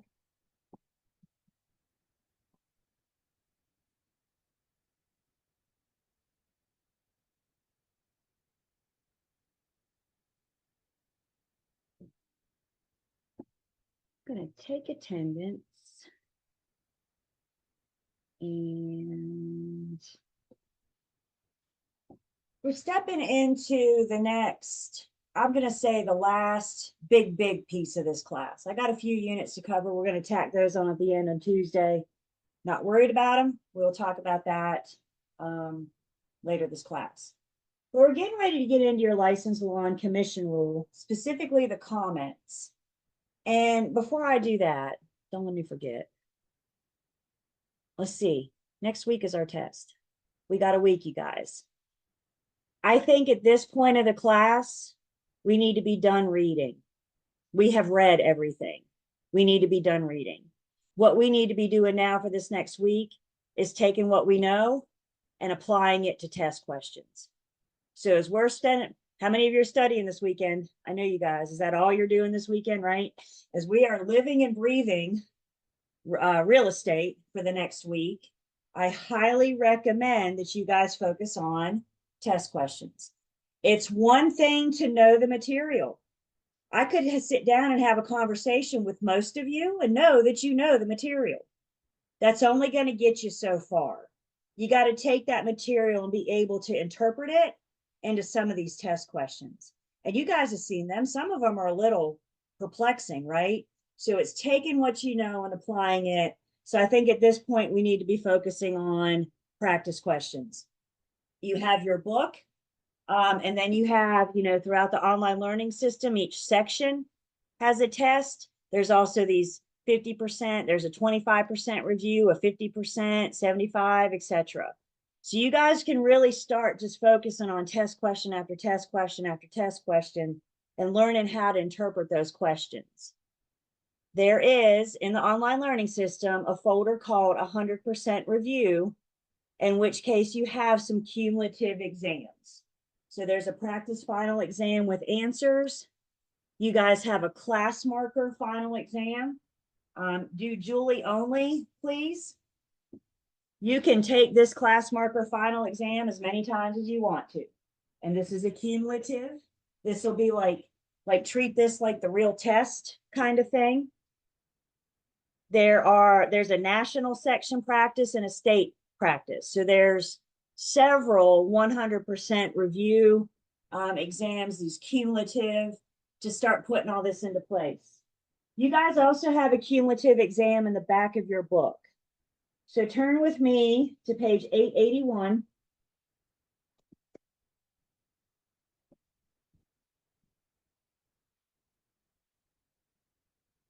And 881 is a comprehensive exam with the answers in the back with the other answers. So the answers to that comprehensive exam are in that section where we find the other answers, specifically page 938.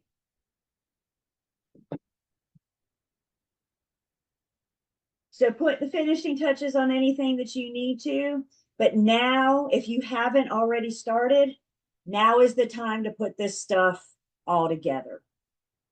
Week's notice. And don't forget too, you guys, in the Julie folder, what are you going to see on my end of class exam next week? Ta-da! Here it is. So if you haven't looked at this, if you haven't checked this out, this will allow you to focus just on our test next week. I'm going to talk about our exam Tuesday. I got rules and expectations. I need to make sure that we all come in on the same page on Thursday.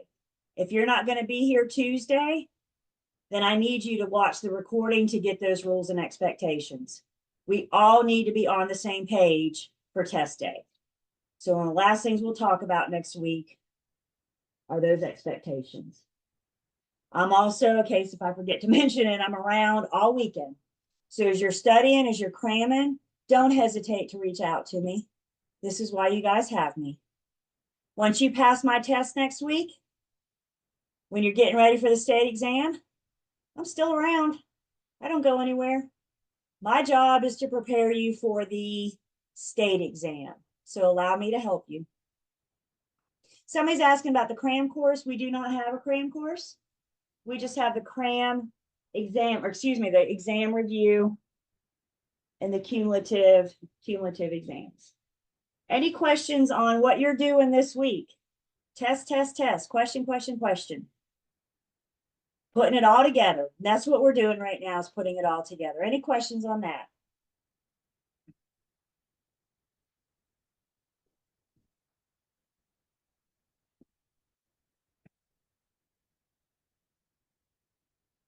So this last big section that we still have to cover, 13, 19, or 13, 18, and 16, I put aside, whatever, we're not worried about those. We'll address those on Tuesday.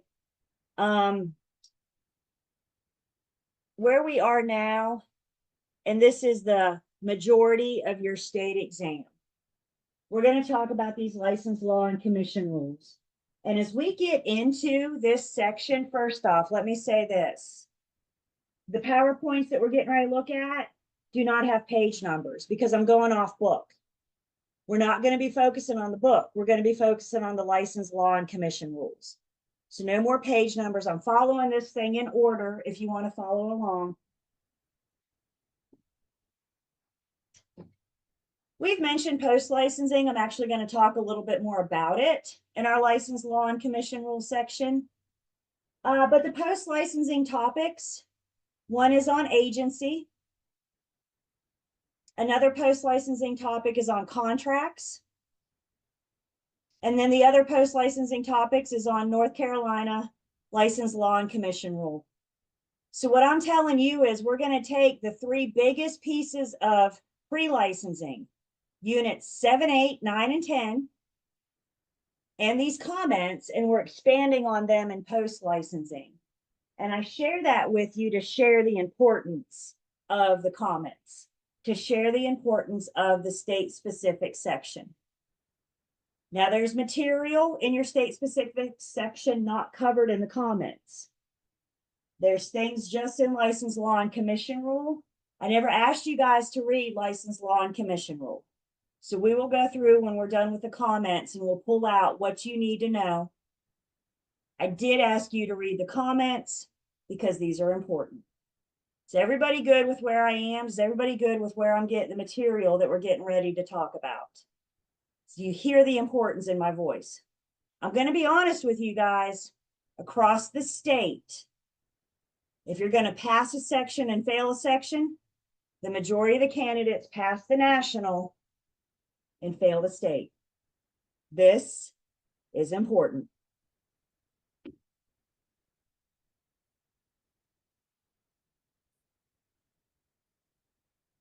We won't get through this today. We'll get as far as we can, of course, and then pick up where we are on Tuesday. I got a lot of fun stuff for us on Tuesday. And then Thursday we test. And then y'all go take your state exam.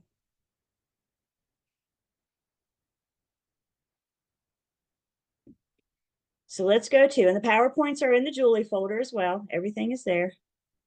So let's go through just state specific, just about North Carolina license law and commission rule. First off, license law is a general statute. This is passed by the Senate. Commission rule is the North Carolina Real Estate Commission.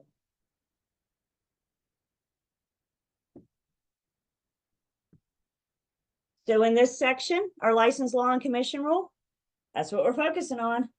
What we need to know, what's pertinent to us about the North Carolina license law and the real estate commission rule. So to begin, let me say one more thing. A good chunk of this section is going to serve as a review. So this is a great section to pay attention to because we're going to say things and you'll be like, oh yeah, I've heard this before. With that being said, I'm going to say things and you guys are going to be like, oh yeah, I've heard this before. Let me ask you a question that's not on topic. I need you guys to stay focused. This is just on license law and commission rule.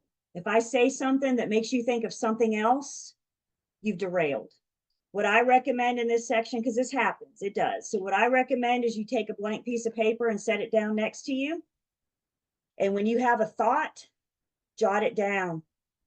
So you know to ask me either after class or to look it up and find your own answer. I got to keep us on track. Everybody good with that? I got to keep us on track. So just take a blank piece of paper and set it next to you. So when you have a thought, you can jot it down. I know we're worried about forgetting. I get it. So with that being said, License law and commission rule first talks about our license categories. And in North Carolina, we are all brokers. North Carolina is a brokerage state. Some states allow you to become a sales associate, get some experience under your belt, and then go on to become a broker. In North Carolina, we skip that sales associate mess, jump straight into brokerage. And what you guys have as an entry-level status is the provisional broker. The provisional broker is soon to be you guys.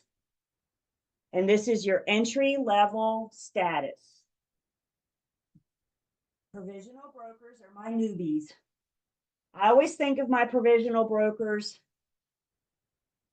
as riding your bike with training wheels. As a provisional broker, you can ride your bike, but you cannot do it without training wheels. This is what we mean by that entry-level status. Your training wheels are your broker in charge, the firm that you affiliate with.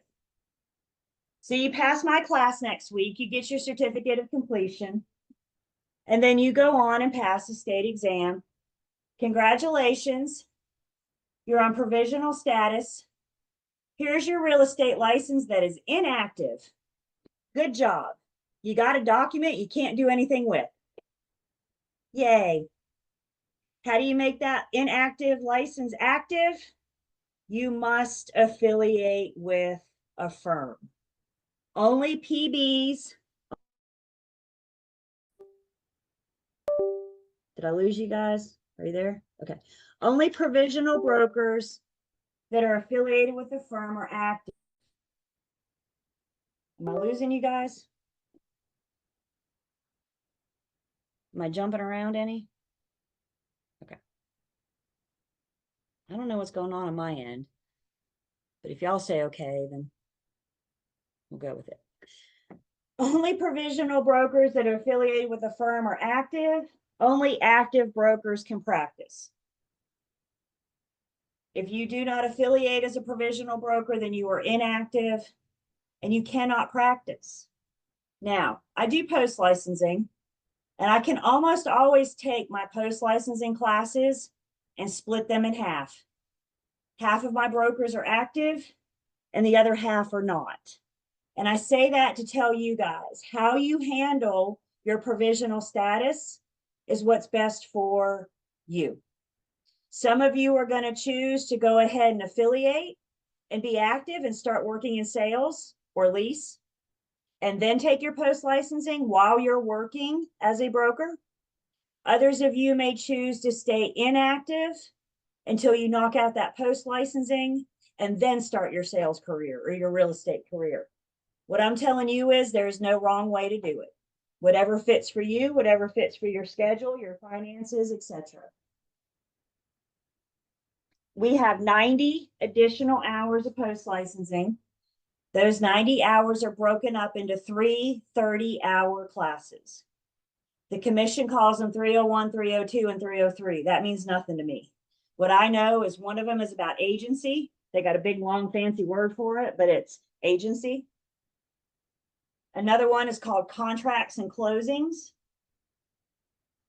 And then your other post licensing is specific to North Carolina, our laws and our rules, how we do things here in the state. Once you complete these 90 hours, by the way, there is a test at the end of each post licensing class, but hear me, post licensing is not near as intense as pre. This is the hard part. We're just taking what you know in post and expanding on it. With that being said, you still have a test to pass. So as you take post licensing, make sure you clear your schedule, make sure you have adequate time to look at the material. And I always tell my post-licensing students, I have a contracts and closings class going on right now. Got one right now. And I told them at the beginning, I want you guys to channel your inner pre-licensing student. Because if in pre-licensing you struggled with contracts, then I need you to put a little bit more into this post-licensing class. Got to do what we got to do to get you through it. Once you complete all 90 hours, including passing the 3 exams, your provisional status is removed and you are just a broker. Oh, I got ahead of myself. My other screen went out. So as a PB, you're still a PB. As a PB, you can do just about the same things that a full broker can do, as long as you're under the direct supervision of a broker in charge. There are a couple limitations that the provisional broker has. We've addressed them, but I'm going to sum them up for us later. There's only a small handful of things that the active provisional broker cannot do. And so we will sum all those up and address those in just a bit. Other than that small list, once you're active as a PB, you can do just about everything that a full broker can do because you're under the direct supervision of a broker in charge. Another rule for provisional brokers, and this is fairly new, provisional brokers cannot be dually affiliated. Dually affiliated means you have 2 BICs. There is one exception, and this is fairly new. As a provisional broker, you may opt to join a team. Teams are becoming very popular in real estate. But here's the catch. There's no one definition of a team. You could form a team and have an operation that operates as if you were a standalone firm. You may partner up with somebody and say, hey, you want to be a team. There's no formal definition for a team. Some teams have a broker in charge ahead of the team. The team is under the firm. So you have a BIC with the team and you have a BIC with the firm. If both BICs are under the same roof, then the provisional broker can be duly affiliated. This allows you guys to join a team if that opportunity comes up for you. So the only way as a PB you can be duly affiliated is if you join a team that has a BIC and then the team has a BIC under the firm. Other than that, you cannot be duly affiliated. Any questions on that?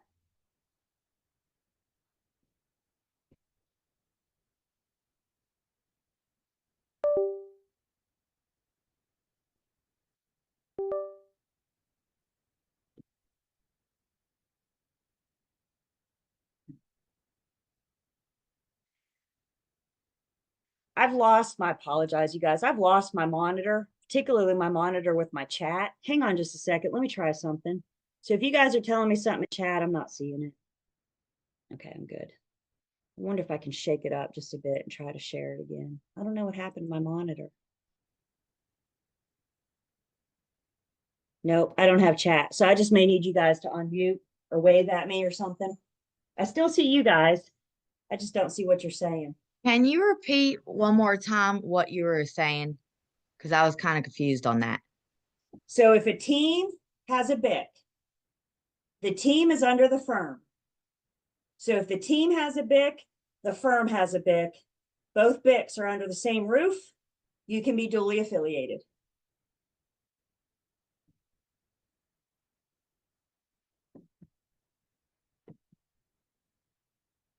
But you're all under the same roof.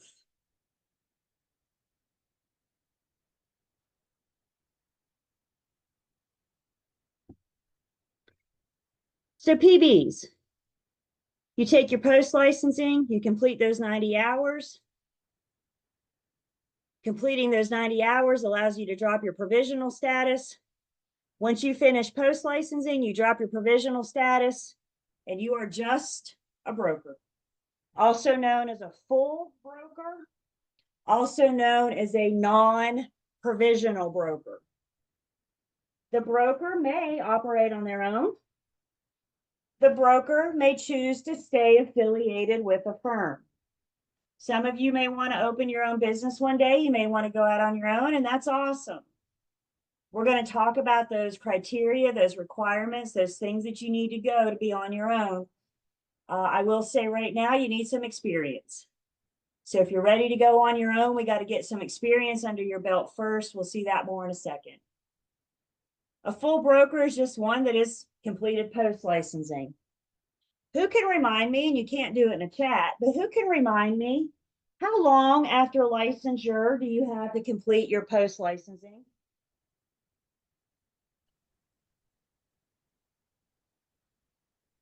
Is it 18 months? It is 18 months.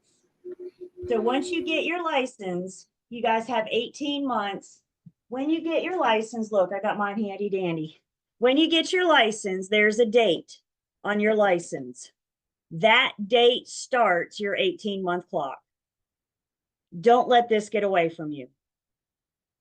Failure to complete post licensing within 18 months means that your license will be inactive until you get it done. Even if you are in the throes of a transaction, don't let this get away from you. Keep that date when you get your license and keep that 18-month clock. Drop that provisional status, and now you are just, I say just a broker. You are a full broker. At one point in your career, once you get established and you get going, you may want to become the broker in charge. Every office location has to have a broker in charge. Not every firm, every office location. So if the firm has multiple offices, then we have multiple BICs. I need a BIC under each roof. So if your firm has 5 locations, how many BICs do you have? You have 5 BICs. I need one under each roof. Let's go ahead and call that BIC the boss of the office. They're the ones that make sure everything is handled properly. They're responsible for unlicensed employees. We're going to talk about them in just a minute. The BIC is responsible for some of the activities of the full broker. The BIC is responsible for all of the activities of the provisional broker. As a provisional broker, if you get yourself in trouble with the real estate commission, you'll take your BIC down with you. Because the commission's going to say your BIC should have stopped you from doing whatever it is you did that got yourself in trouble.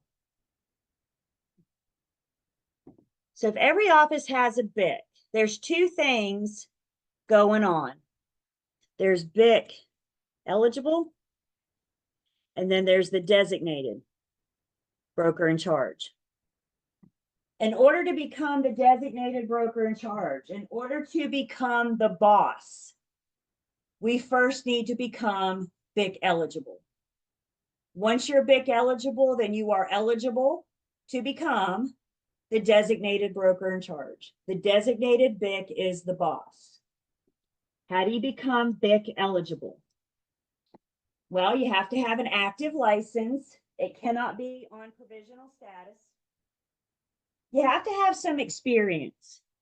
They need either 2 years of full-time experience or 4 years of part-time experience within the last 5 years.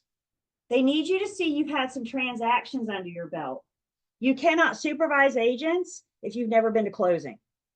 So they need to see that you've had some transactions, you have some experience.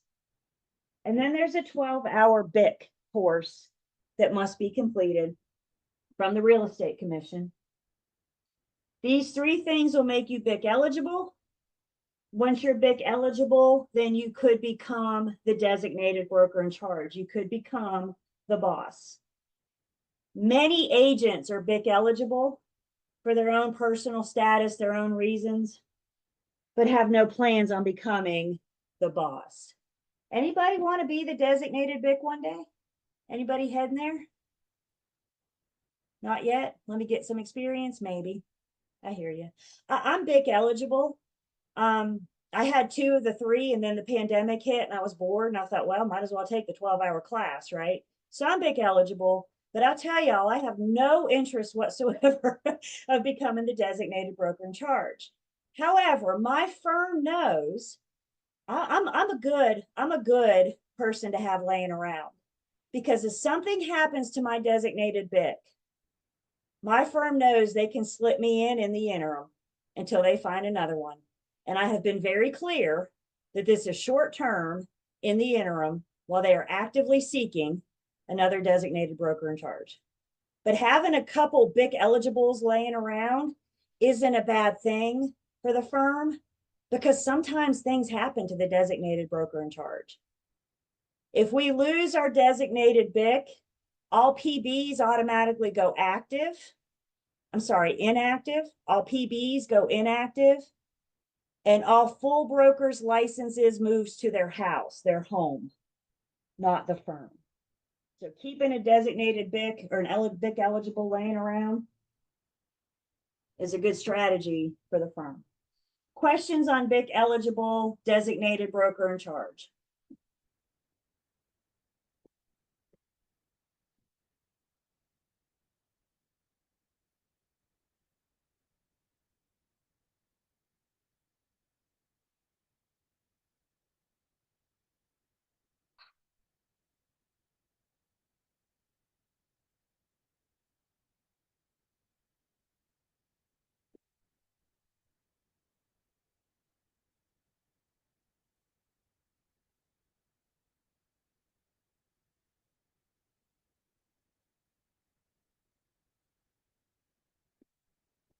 I think I just fixed it.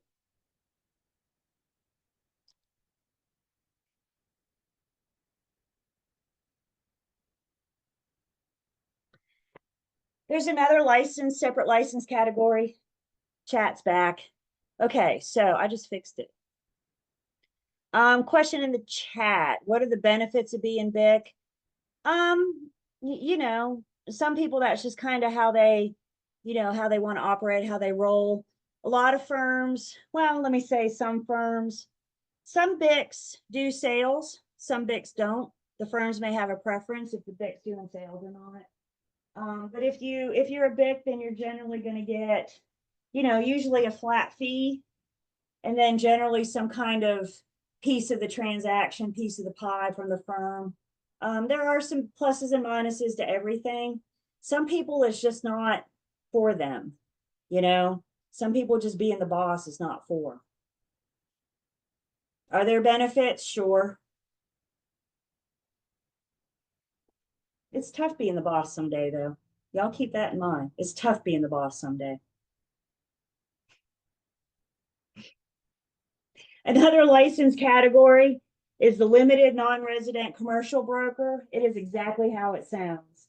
There's a separate category that will allow people that have an active license in another state to come to North Carolina and do a limited number of commercial transactions. So they have a license in another state. They want to come to North Carolina and do 2 or 3 commercial transactions. They can get this LNCB. It's a separate license, but it does allow them to practice in North Carolina for those limited number of commercial transactions. The other license category, then, every firm has to be licensed. So all of our firms have a license, and the firms are seen as just like a broker. The firms have to follow the same license law and commission rule as each individual broker does. We all, firm and individual, have to renew every year. We'll talk about renewal and all that other good stuff. Questions on the license categories, and my chat's back up so you guys can chat. Questions on the license categories. We're all brokers.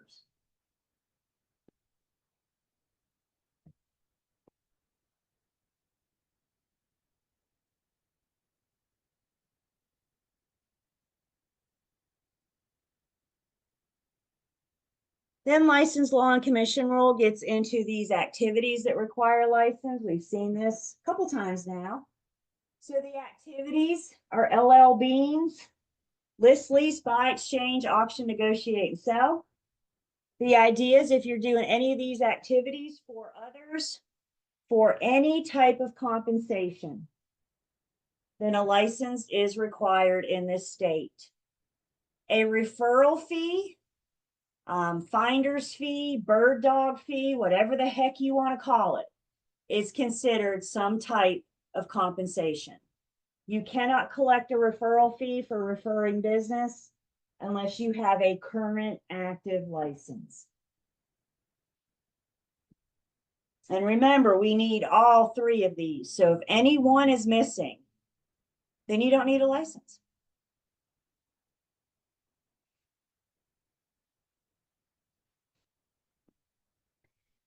At some point in your career, you may find that you're so busy, you need to hire some help.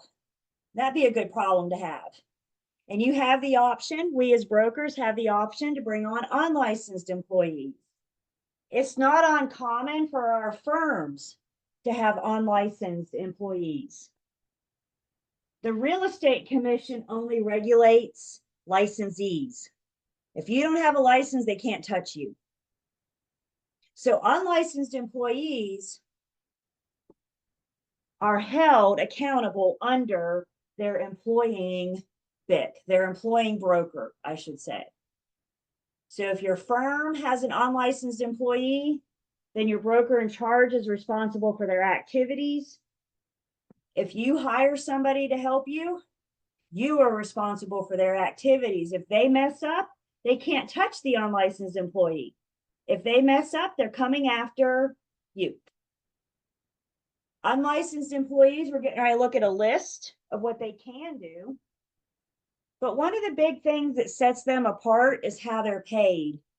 Unlicensed employees have to be paid salary or hourly. You cannot pay them per transaction. You cannot pay them a referral fee. You cannot pay them because they need a license to get that compensation. So salary or hourly only. If you're hiring somebody to work for you for 10 hours a week, you pay them for 10 hours a week, whether you had this a closing this week or not.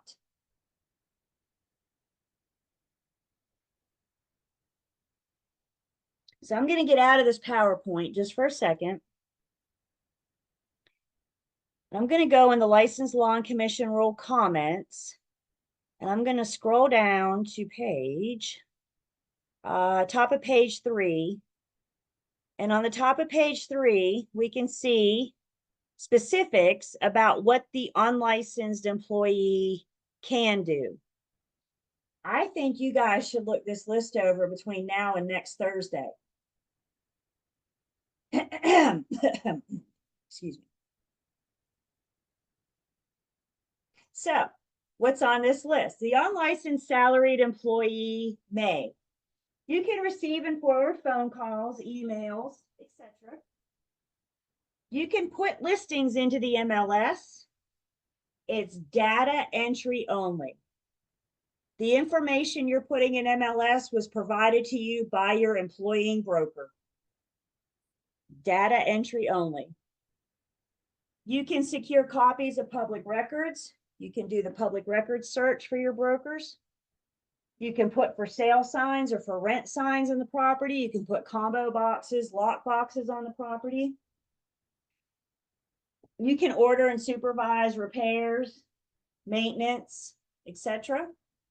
You can play courier, pick up delivering documents. You can provide prospects basic factual information about the property. I think a good rule of thumb here, if you can find it on Zillow, then your unlicensed employee can give that information. If it can't be found online, then they need to send them to their employing broker. Basic factual information about the property that we could all find.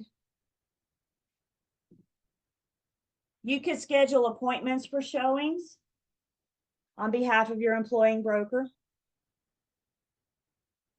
communicate with licensees, owners, inspectors, attorneys, lenders. You can coordinate and communicate.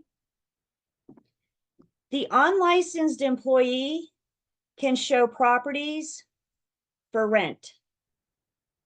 They cannot show properties for sale.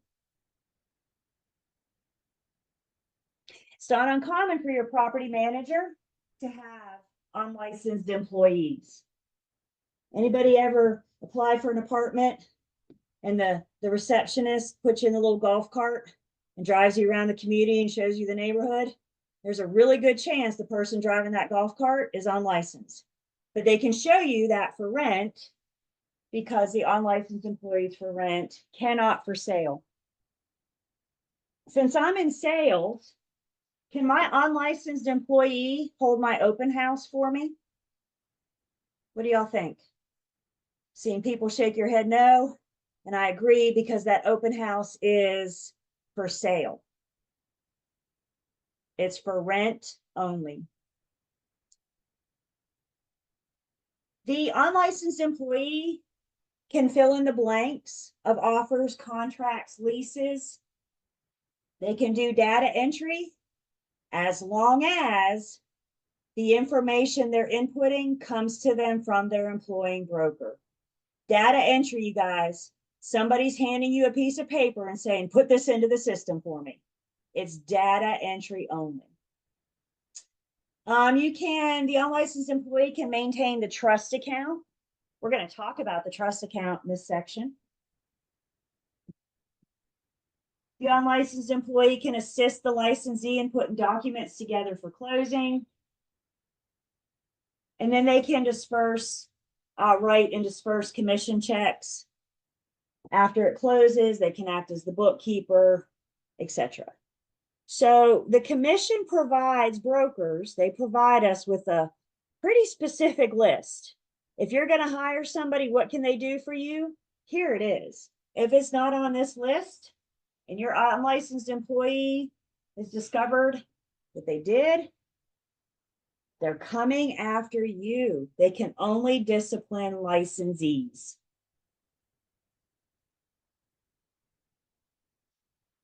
Questions about the unlicensed employees?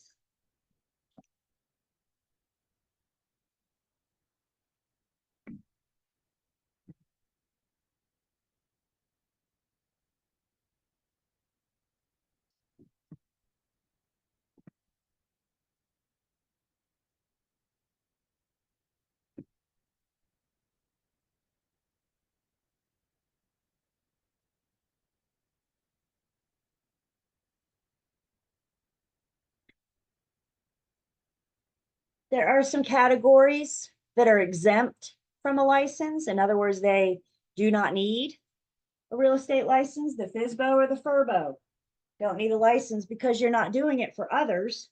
You're doing it for yourself. So if you're going for sale by owner or for rent by owner, may that be a residence or commercial, you do not need a real estate license.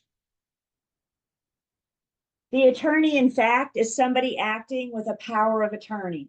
If you have a power of attorney, then you have the authority to act as if you were them. So again, you're not doing it for others.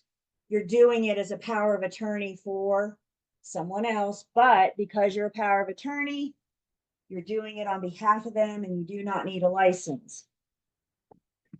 The attorney at law is referring to our settlement agents, also known as our closing attorneys. Our closing attorneys don't need a real estate license to conduct the closing. However, if that closing attorney wants to help his buddy buy a condo, now they need to get a license. So as long as they stay in the lane of closing attorney, anybody acting under a court order would not need a real estate license. So think like a guardian, an executor of a will, for example.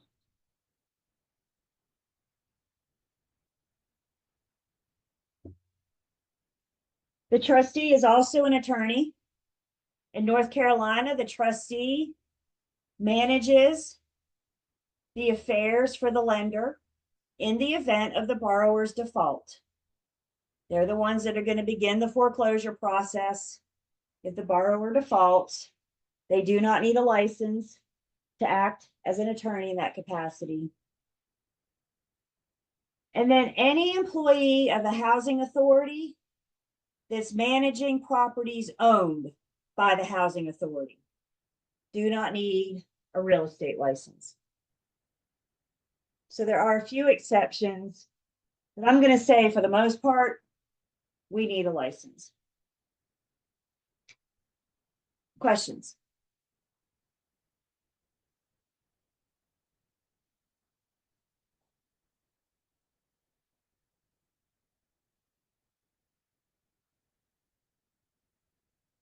Y'all got your chat set to private? Let's hear from everybody. Everybody ready? Tell me in a private chat, A, B, C, or D.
Let's see what we got. Which of the following activities is permitted without triggering the need for an active real estate license? So we're looking for those three pieces in our funnel. Transfer of real property, for others, for compensation. And the only one of these that doesn't have one of the three, whoops, the only one of these that doesn't have one of the three is B, because the corporation is buying and they're selling for themselves. They're not doing it for others. A, I mean, mom and dad are really close, right? But mom and dad are still others. And you're doing it in exchange for something. There's value, there's compensation. When we say compensation, it's anything of value. Is there value to a $500 gift card? Heck yeah. So even though mom and dad own it, maybe you're set in line to get it after they pass, but you don't own it yet. What matters is what name is on the deed. The auction company has to have a license. They do it on behalf of others. The auctioneer is duly licensed. They have a real estate license and an auction license. And then the individual receiving 2 months of free rent for referring a tenant, is there value in 2 months of free rent? Absolutely. So a license would be required for that. So which one of these don't need a license? The corporation is purchasing and selling for themselves. Questions on this one?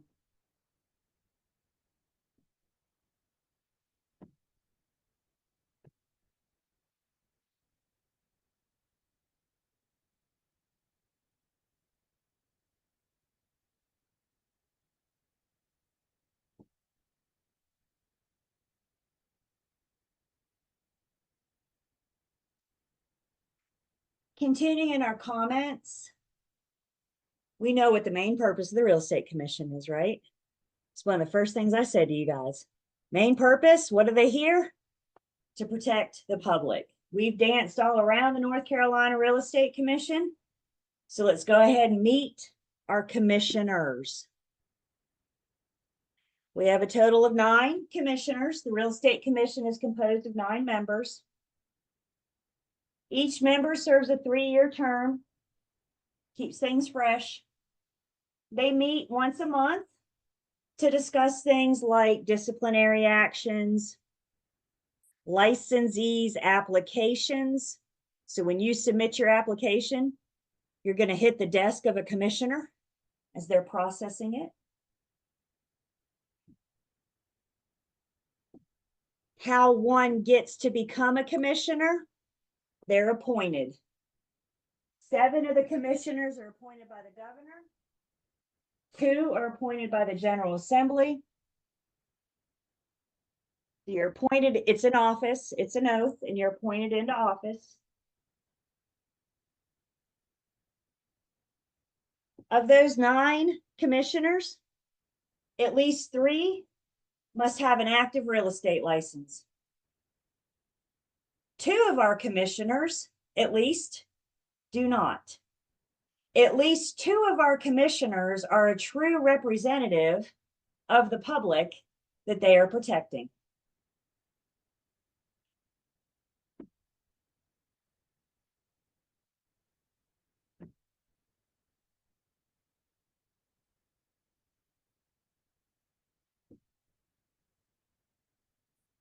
The purpose and the power of the commission, how they protect the public. Well, they issue, regulate, and discipline our license. Should we harm their public, we can possibly face disciplinary action. They also educate. One way they can protect the public is to educate the public. There's a plethora of information on the Real Estate Commission's website to help educate the public throughout the transaction. They also protect the public by educating their brokers. The Real Estate Commission, who gives us pre-licensing, post-licensing, and continuing education. So once you're licensed, you can expect to do CE annually. I will talk about that. But educating the brokers and the consumers to protect the public. The commission also has the power to make reasonable bylaws, rules, and regulations. Those rules you're looking at here, those are the commission rules, license law and commission rules. They got to pass, they got to be approved. It's not like the commission can just sit down there and write stuff up. They have to go through the process to get those rules approved. And while this isn't everything that the commission does, this is the big part of it, what matters to us. But it's important that we remember what they don't do. What they don't do is make regulations about our commission. The commission doesn't get involved with our commission. Our salaries, our fees, how much you're paid by your firm. If you're not happy with your commission split that you're getting from your firm, don't call the commission, find another firm. Another reason why, especially you guys is getting started, I encourage you to shop around because all firms offer a different commission split. So if you shop around, you have something to compare to know what's the best split for you and your financial needs. I think a good rule of thumb, the commission doesn't get involved with money. Our commissions, our salaries, our fees, etc. And then any broker that violates license law and commission rule, they have the authority to discipline our license. Real Estate Commission can take action from its own. If a consumer files a complaint, then the commission can launch an investigation to determine if the complaint is warranted. The commission may also, if the consumer hires an attorney, the attorney may get the Real Estate Commission involved, depending on what the issue is. when a complaint is filed, the real estate commission, I mean, they first ask themselves if it's a violation of license law or commission rule. Some complaints never make it anywhere because it's, I mean, you know, Yelp has made us all online critics, right? So some people don't like, my agent didn't call me back. Well, I mean, that's just rude, but that's not a violation of license law and commission rules. So they're not going to discipline us for that. Y'all want to hear something funny? Back in 2020, during the pandemic, when stress and tensions were high, life was different back then, right? And I remember we got a blast email. Every single broker in the state of North Carolina got an email from the commission saying that they were getting a lot of complaints from consumers that their brokers were cussing them out. Cussing somebody out is not a violation of license law and commission rule. However, if you do it enough, it could be seen as incompetent and unworthy. And y'all, they were getting enough complaints that they felt the need to remind us that we are the professional in this transaction. And there are other ways to handle things, situations, besides cussing people out. If you're going to cuss somebody out, do it verbally. Don't do it in an email or a text you just gave them. Documentation. For real. So they're first going to make sure that that is a warranted complaint. It is a violation. If it's a possible violation, they send the broker a letter of inquiry. The letter of inquiry is your opportunity to respond to the complaint.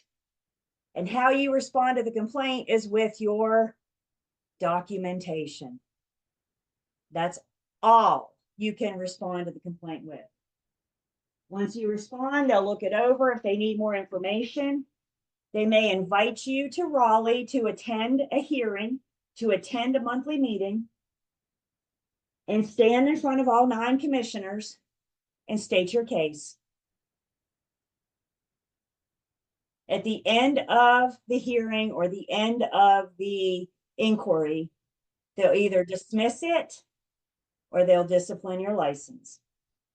We'll talk about that in a second.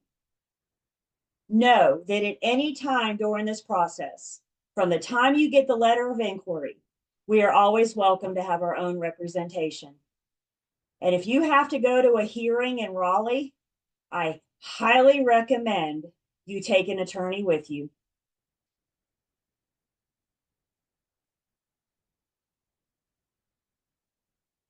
So a couple questions you may have. First off, what can they discipline my license for? Disciplinary action is all covered under license law 93A-6. This is the license law that's in the Julie folder.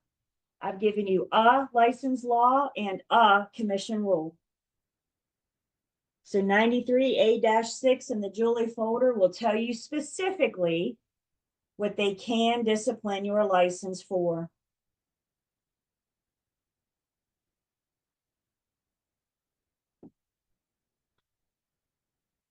Disciplinary action. They can censure your license or reprimand your license. Think of both as a censure, and a reprimand is like a slap on the wrist. You messed up, don't do this again. Maybe they'll make you take some extra CE, get some extra training, some extra education, so you don't do it again. If they suspend your license, it's a temporary withdrawal. I've seen 2 or 3 months. I've seen 2 years. Bottom line, it comes down to how badly did you harm their public? A suspended license will probably require additional education to make sure you don't do it again. And then the other disciplinary action they can take is to revoke your license. Y'all, if they do that, game over. They take it back. And your real estate career is done. Licensees also have the option to surrender their license. So if you get the letter of inquiry, if you get invited to the hearing in Raleigh and you don't want to mess with it, you just surrender your license, surrender your real estate career. Questions about the disciplinary action?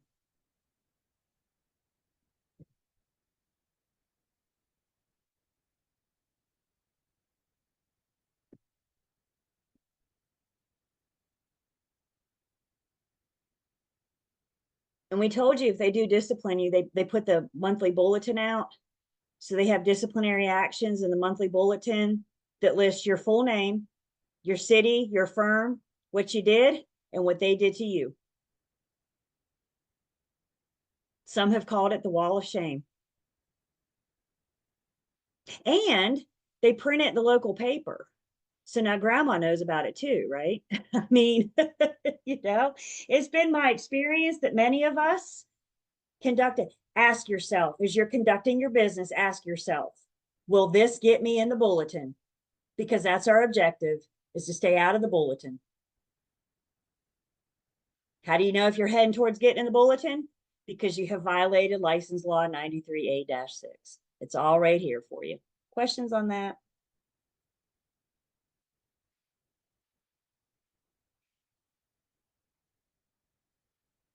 All right.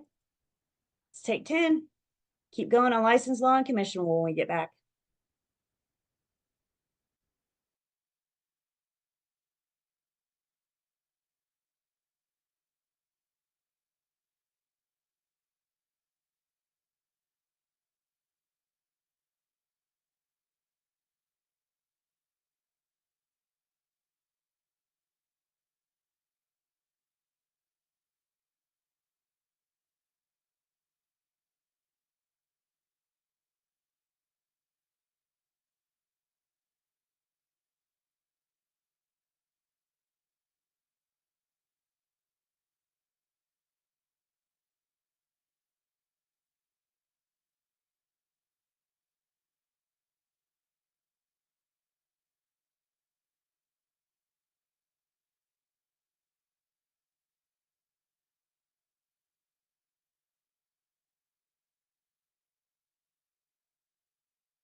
Welcome back.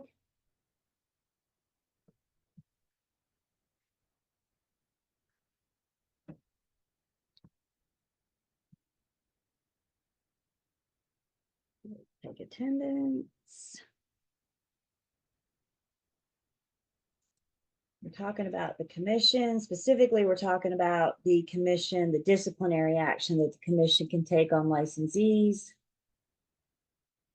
Understand a couple things.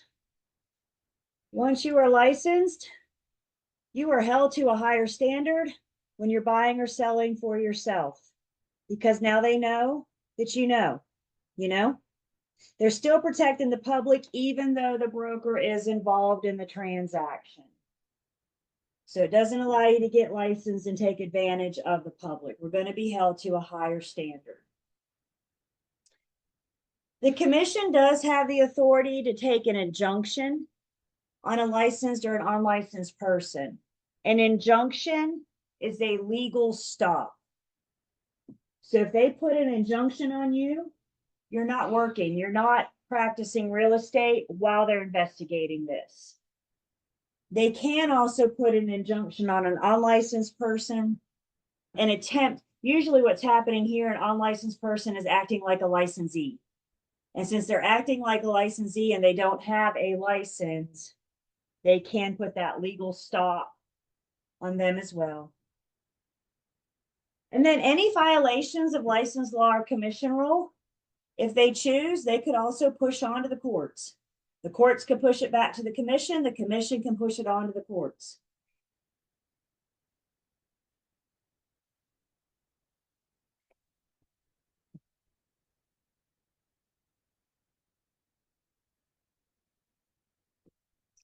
Questions on disciplinary actions?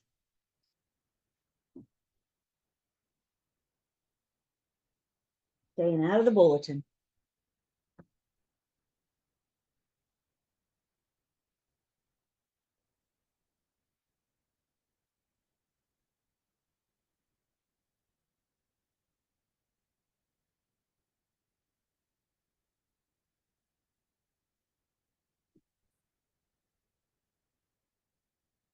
Switching gears just a bit, continuing on in the comments, the next section is about material facts. Also in Unit 7, we talk about things that are material facts in the state of North Carolina. Things that are material in North Carolina are facts about the property itself, structural issues, plumbing issues, electrical, leaky roof, flooding basement, facts about the property itself. Another category of material facts is facts relating directly to the property.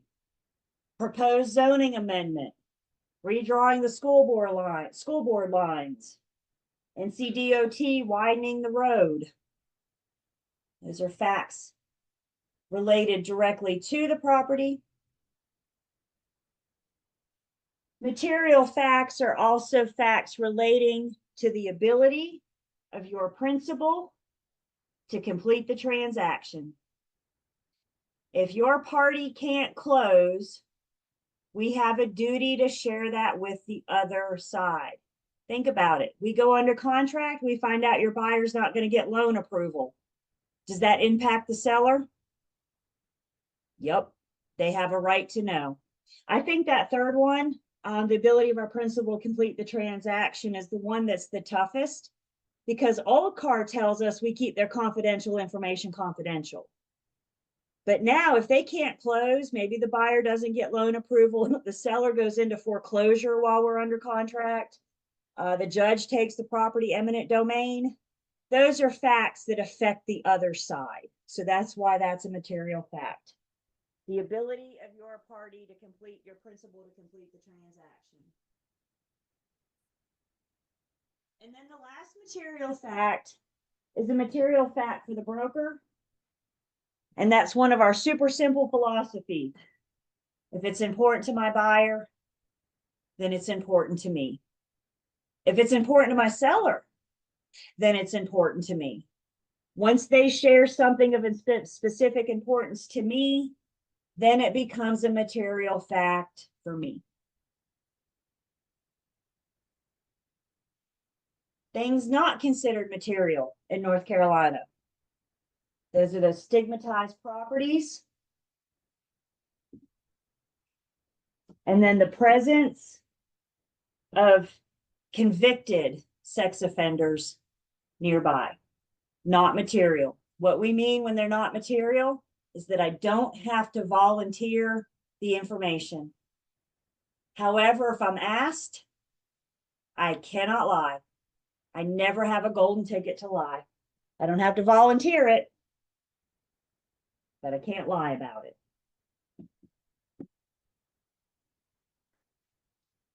So what is and is not a material fact in North Carolina, just specific to North Carolina? And then that go along with material facts are the prohibited acts. How do we mishandle? How do we mistreat material facts? And there's one of two things that we can do to mishandle them.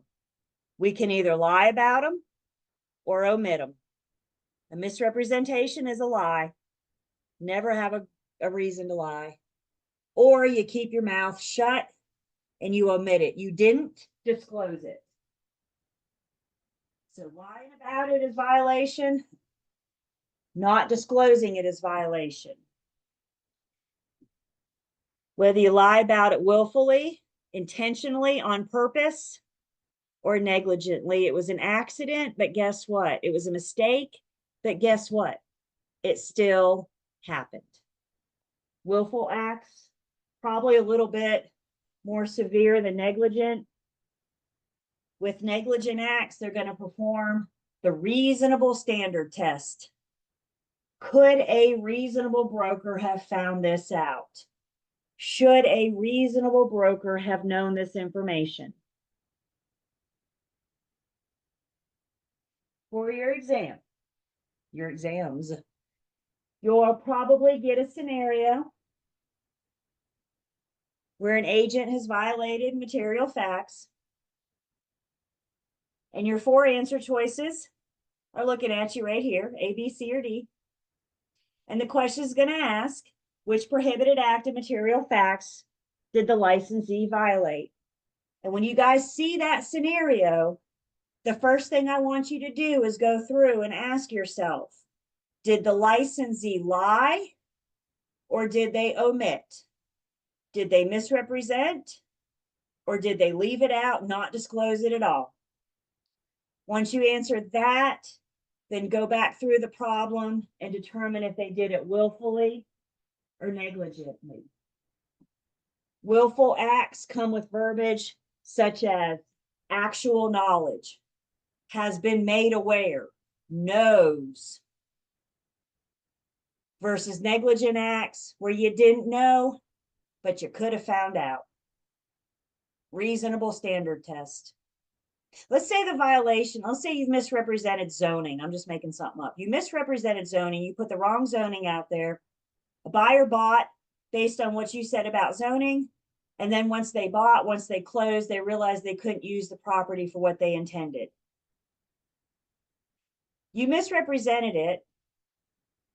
And maybe you didn't do it on purpose. But that reasonable standard test, the commission's going to probably go to the zoning board's website and look it up themselves. And if the commission can go online, can go to Google and find it themselves, is it reasonable that the broker could have or should have done the same thing? If the commission can find the information, then the reasonable standard test says that the broker should have as well. In your comments and in Unit 7, you have some really good examples of all 4 of these scenarios. And I'm a big fan of the examples because that allows us to see the in practice. So both in the comments and in Unit 7, examples of all 4 scenarios. Questions on our prohibited acts of material facts.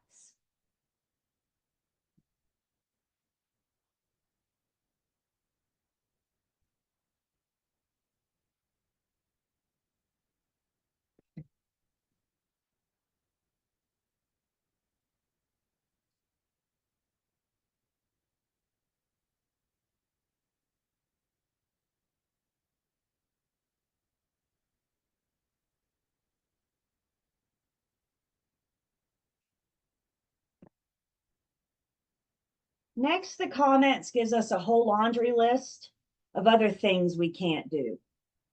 So in addition to lying or omitting material facts, the commission says we also cannot make false promises. A false promise is where we say something, promise something, with the hope that a party acts on it. If you guys tell somebody you're going to do it, do it. Don't make false promises. If you're not going to do it, then don't put it out there. Don't say it. Let's say you're thinking about renting this room and you walk in here with me and you say, Julie, this is a pretty nice room. I think I want to rent it, but I tell you what, I'm not wild about this paint color. And I say, okay, I'll tell you what, if you rent this room, I'll paint this wall and you won't have to worry about that paint color. And you say, well, that's great. Where do I sign? You show up in moving day. Guess what color this wall is?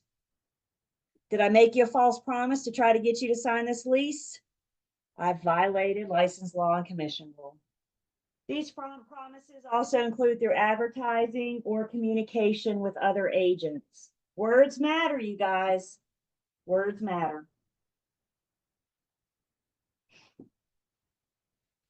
Another thing they say we can't do, any conflict of interest, we have a duty to avoid conflicts of interest. Examples of conflict of interest, the biggest violation of conflict of interest is undisclosed dual agency. Dual agency is informed written consent by both parties. That is the only allowable form of dual agency. If you just start acting like a dual agent without getting informed written consent by both parties, then you have in a conflict of interest. You're in undisclosed dual agency. Unit 7 for dual agency. Self-dealing. So a secret profit. We have a duty to disclose all compensation to our clients. If you're going to get a bonus, you got to disclose that. If not, you could be seen as self-dealing.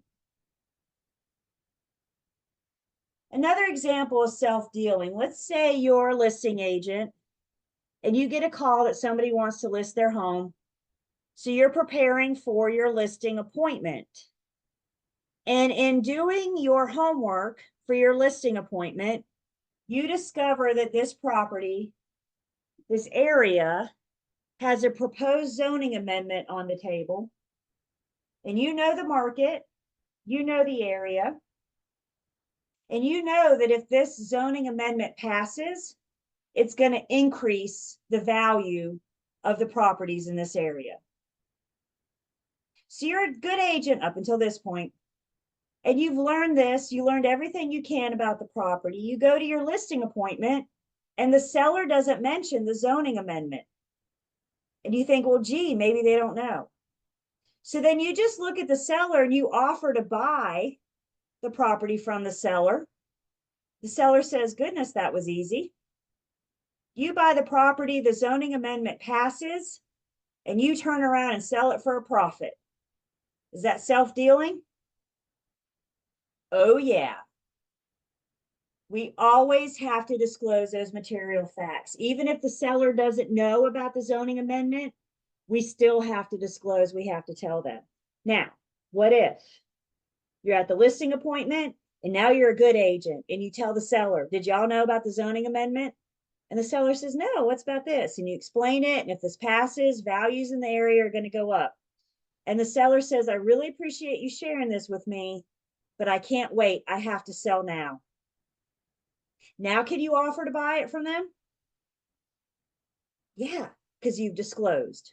Disclose, disclose, disclose. Otherwise, it could be seen as self-dealing, which is a conflict of interest.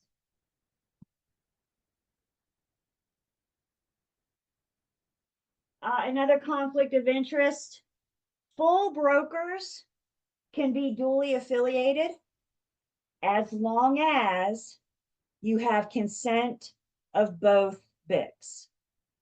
A full broker can have their license at 2 different firms, as long as you have permission of both. Some firms do residential only. Some firms do commercial only. Maybe they'll allow you to duly affiliate, do your commercial business here and your residential business here. Maybe they will, maybe they won't. You cannot represent more than one broker, more than one BIC without consent. There's also examples of these conflicts of interest in the comments. I love the examples. I think they do a good job of helping us better understand. Another thing we have to avoid is improper brokerage commission. Improper brokerage commission could be paying that unlicensed person a commission, a transaction, a referral fee. Unlicensed employees are paid hourly or salary. Another example of improper brokerage commission, all affiliated brokers can only be paid by their firm. So if that builder's offering you a $500 bonus, that $500 bonus has to run through the firm. You'll either get all $500 or you'll get your split of that bonus. It's up to the firm's policy. We cannot be paid by anybody other than our firm. All of us, provisional broker, full broker.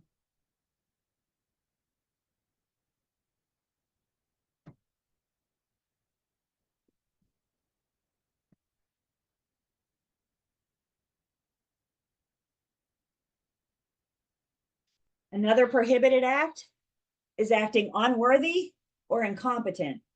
They don't let us have any fun, do they? Super simple philosophy. When in doubt, find out. As you're filling in the blanks of the pre-printed documents, the pre-printed offer to purchase and contract, if you don't understand what goes in a blank, stop and find out. If you just fill it in, you could be seen as acting unworthy or incompetent, as you could have harmed the commission's public. Another thing that could fall under unworthiness or incompetence is failing to provide an accurate closing disclosure. So in Unit 21, we started talking about the CD and our duties under License Law and Commission Rule to verify what we can. And if and when we find mistakes, we have a duty to report those to the attorney and or lender. Otherwise, would be seen as acting unworthy or incompetent.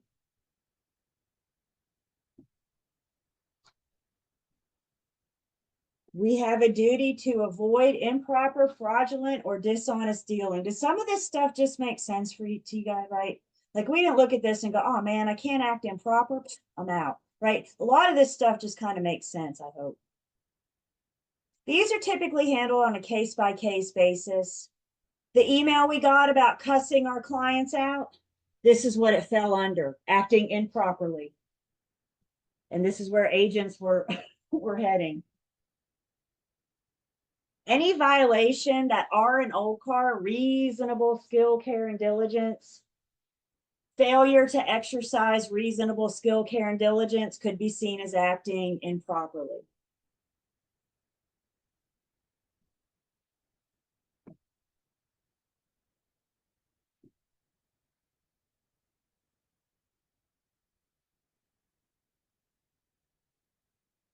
We have an additional duty to always avoid discriminatory practices, always following fair housing, both federal and state.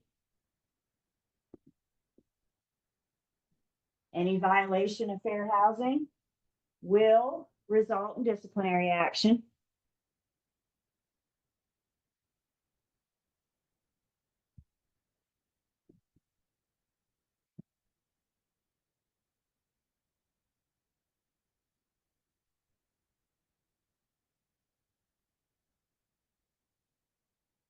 We have a duty to avoid the practice of law.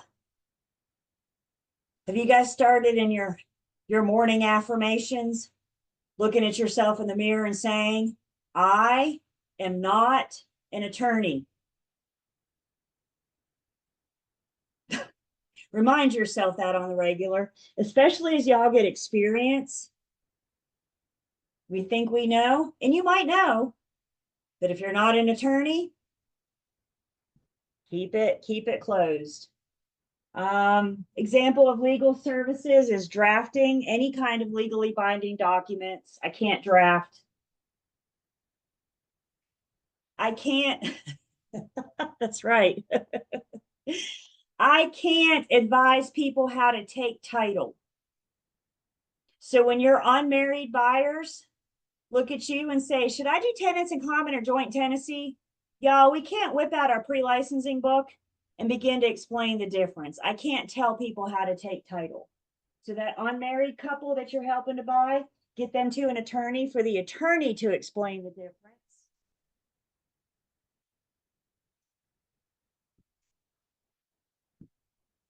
And advise them how to take title. I can't offer title advice, my opinion on your title, even though it's public records and we can all go out there and find it. I can't offer my opinion on the title. I cannot provide legal services of any type. When it comes to our forms, the only thing I'm allowed to do is properly fill in the blanks on the pre-printed forms. Keeping in the mind that those blanks are asking for something very specific.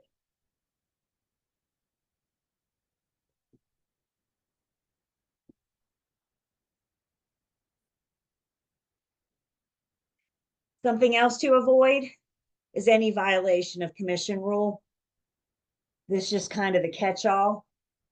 Any violation of commission rule may result in disciplinary action. We've introduced you to some of commission rule. You'll get more in post-licensing, a little bit deeper. But always remember, when in doubt, find out. The resources are there, you guys. You have a BIC, you have seasoned agents in your firm. You'll have a real estate manual. You'll have accesses. You'll have information. Use those resources that you have.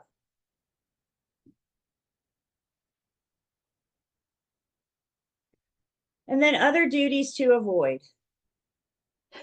Y'all don't lie on your license application. Fair? If they find out that you obtained your license fraudulently, they'll probably take it back. Y'all don't lie on your application. How do they find out you lied? Doesn't matter. If they find out, there was an agent in Greensboro several years ago, found out that he lied on his application. How? His ex-girlfriend turned him in. Y'all be careful what those exes know. Doesn't matter how they find out. Once they find out, what did he do? No? We know that in order to get your license, you have to have a criminal background check. It's part of the application process. Once you're licensed, if you get yourself in trouble with the court, you have to report that to the real estate commission. I don't know what they're going to do to you, but you must report it. So any conviction of a misdemeanor or a felony, once your license, needs to be reported. Let's skip that third one for a second. Your disciplinary action from another professional license. Some of you may have another occupational license, CPA, CNA, cosmetology, etc. Some of you may eventually get your real estate license in another state in which you are acting under another professional licensing board.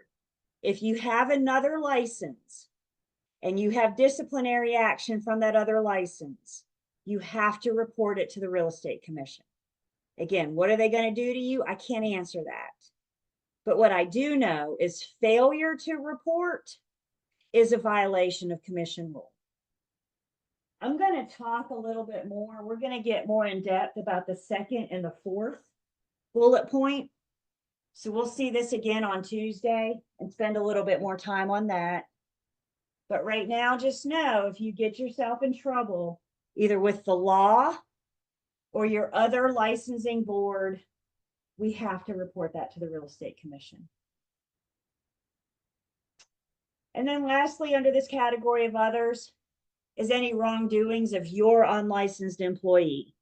So that person you hired to help you for 10 hours a week, if they violate license law or commission rule, they're coming after you. They cannot discipline them because they don't have a license. So a whole laundry list of things we have to avoid, things that we can't do. The comments on all of these provide examples. So use those examples of the comments to help see real in practice scenarios of how that could be a violation. Any questions on these additional duties to avoid?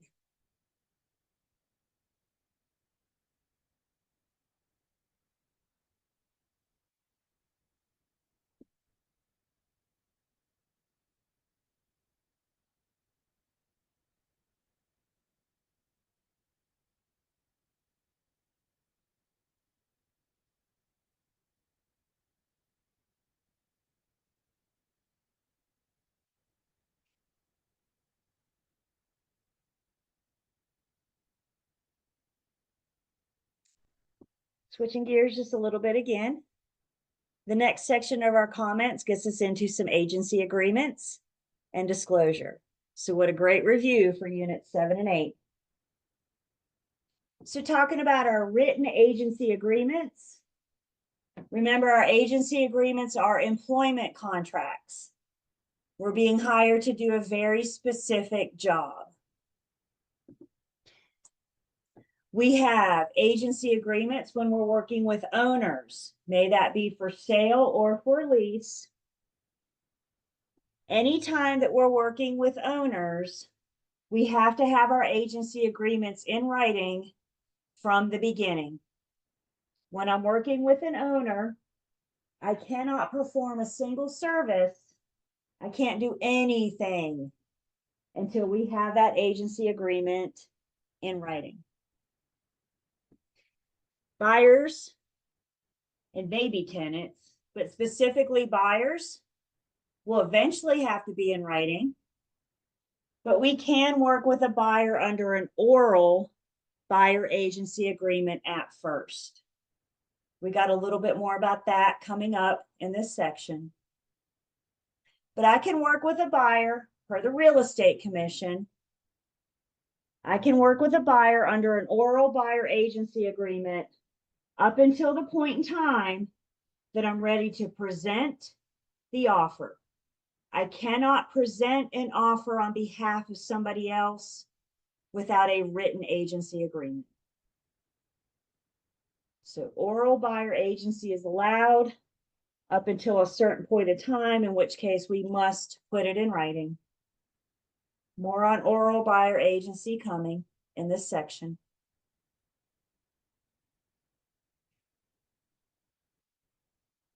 Commission rule also addresses those 4 musts of our written agency agreements. Commission says all of our written agency agreement must be signed by all parties, the parties being the client, buyer or seller or owner. The other party is the firm. Because the firm is an entity, they need a human to sign it, and the firm will allow the broker to sign on behalf of the firm. Because the broker is the one signing on behalf of the firm, another must is we have to put our license numbers. Our license numbers are pretty much on everything I do real estate related. Once you get your license, you'll get a 6-digit number. Just go ahead and memorize it because you need it wherever you go. Put it on a flashcard and memorize it. If I call the commission and say, hey, I'm Julie Campbell, they're going to say, who? If I call them and say, hey, it's 264-172, they're going to be like, hey, how's it going? That's how they recognize us. That's how they identify us. So we put our license number on everything. Our written agency agreements have a definite end date. And when they're over, they're over. We can extend it if we want, if the parties agree, but there's no requirement. Remember, there's an exception with our property management agreement. The property management agreement does have a definite end date, but it can allow for an automatic renewal. Property management is the only one that may allow for an automatic renewal. And then our fourth must, all of our written agency agreements must contain that non-discrimination clause that says that the firm nor the broker will discriminate against the protected classes.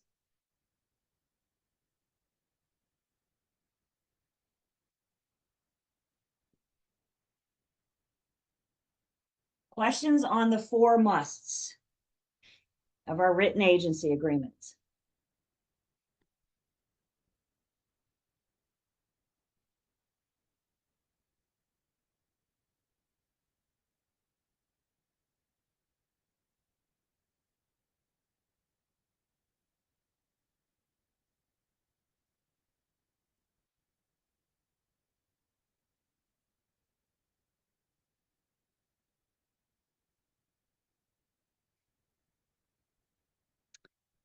Talking a little bit more about that oral buyer agency agreement. We just said, if you're a buyer, you can work with a buyer under an oral agreement up until the time that we're ready to present the offer on their behalf. So your buyer found the one, you're in an oral agreement, your buyer found the one, you write the offer, and now you're getting ready to present it, and your buyer says, I'm not signing that agency agreement. As it stands at that point, I cannot present it on their behalf. If they don't sign this agency agreement, if they refuse to sign the written agency agreement, then I cannot present the offer. It's not over yet. We have a couple options. Maybe we can get the buyer more comfortable with signing an agency agreement just for one address, specifically that one address that I'm getting ready to present the offer on their behalf. So we can create a buyer agency agreement just for 123 Main Street, which gives me the permission I need to present that offer. If they still don't want to sign anything, as a last ditch effort, we can offer to downgrade them from a client to a customer. We just need to remind them what we know about them. Because as soon as we downgrade them and we become a seller subagent, where's my loyalty? It is now to the seller. We have to get their permission. We have to remind them that confidential information that we know about them. And we have to get their written consent. Because as soon as they say, I'm fine with being a customer, the seller and the listing firm allow me to become a seller subagent, all my duties, all my loyalties are now owed to the seller. Downgrading from a client to a customer is the absolute last resort, last ditch effort. And if you guys are going to do this, I need you to document the heck out of everything.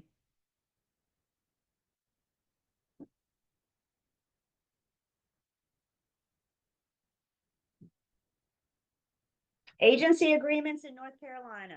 Good refresher from Unit 8.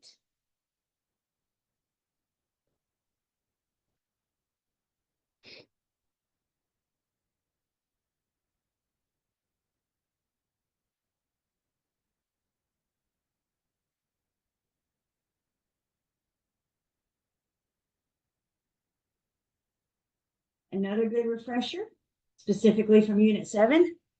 So working with real estate agent disclosure. Working with real estate agent disclosure. Remember, when you see that word disclose, what are we doing? Shauna just yelled at me. Yep, we are.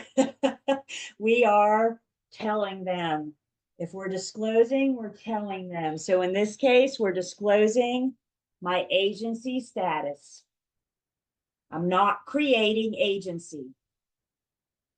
Disclosure does not create agency. Agency agreements create agency. Working with real estate agent disclosure applies to sales transactions. If it helps, working with real estate disclosure applies when you're working with buyers and sellers. May that be residential or commercial. If you're working with tenants or landlords, working with real estate agent disclosure is not required. Commission rule requires us to disclose our agency status to consumers at first substantial contact. First substantial contact is that point in time where the conversation switches gears from the property to the people. So when people start sharing their motive for buying or selling, their price point, their acceptable terms, if we haven't already done our disclosure, then we need to stop them and have a conversation with them about our working with real estate agent disclosure. I can't start asking a bunch of questions. I can't sit at a buyer consultation and ask them a bunch of questions about what they want to buy until we've had this discussion. Again, hear the verbiage, you guys. Working with real estate agent disclosure is a consumer form. You're not my client, you're not my customer. You're somebody I've met on the street. We just met, first substantial contact. Maybe you'll become my client, maybe you won't. The disclosure is a consumer form.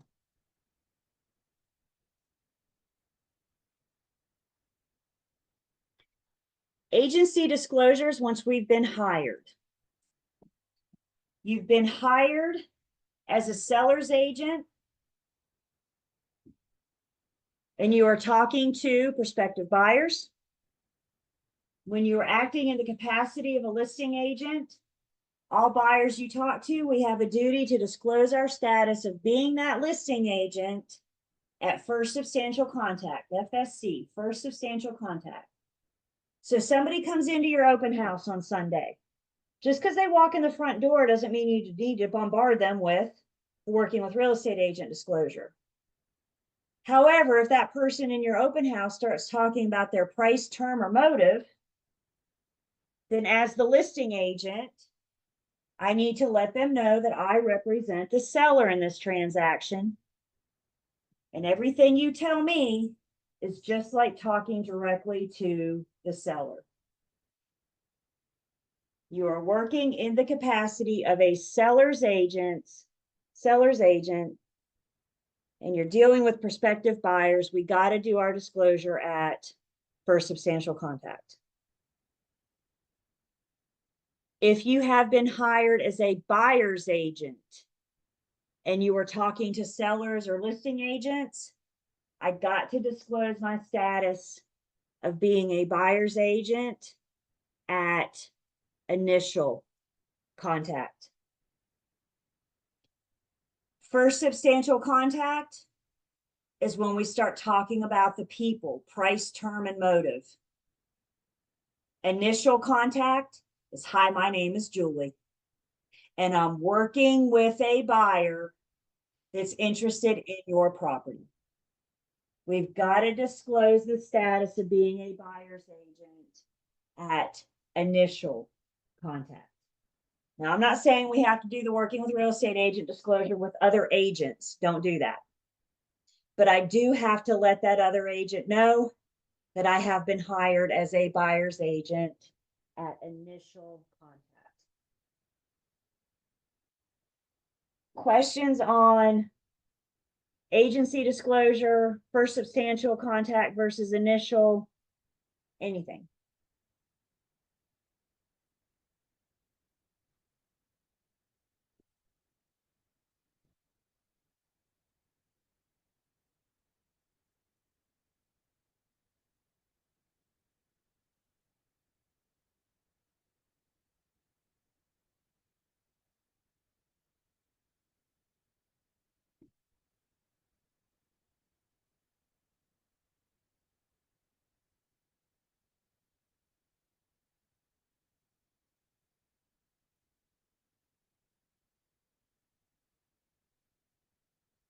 License law and commission rule addresses dual agency.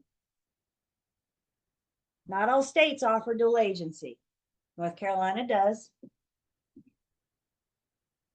With dual agency, in order for me to act as a dual agent, I have to have informed written consent by both parties. Please always remember, you guys, dual agency is about the firm. So in dual agency, we have our dual agency wall. I got the buyer on one side of the wall. I got the seller on the other side. And straddling the wall is the firm and all of the agents in the firm. Dual agency, the firm has to offer both parties same and equal treatment. Our simplest definition of dual agency. Why don't you guys show me? How many firms? I kind of just gave you the answer on that. How many firms in dual agency? One firm. All right, let's trick this up a little bit. How many transactions in dual agency? Transactions. One property, one transaction, 123 Main Street. How many clients? Buyer and seller are the firm's client. The client, both buyer and seller, have hired the firm to represent them in the same transaction. So if it's two clients in dual agency, how many customers? Nobody else left. Both parties are clients. Nobody's a customer. We got everybody in first class. So dual agency is one firm, one transaction, two clients. And the firm has the duty to work with both, offering them both the same and equal treatment. Our visual of dual agency, the individual agent, or the firm, I should say. Remember our football game?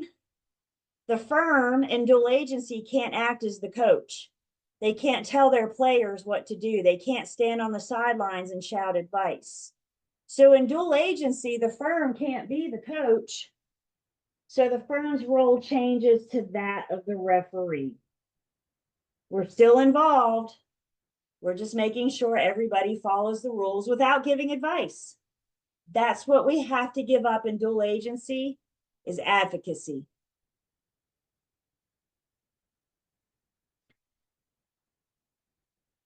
When you're working with buyers in an oral agreement, we can have oral consent to do or not to do dual agency. We can do dual agency orally at first, but again, we got to put it to writing before we're ready to present that first offer.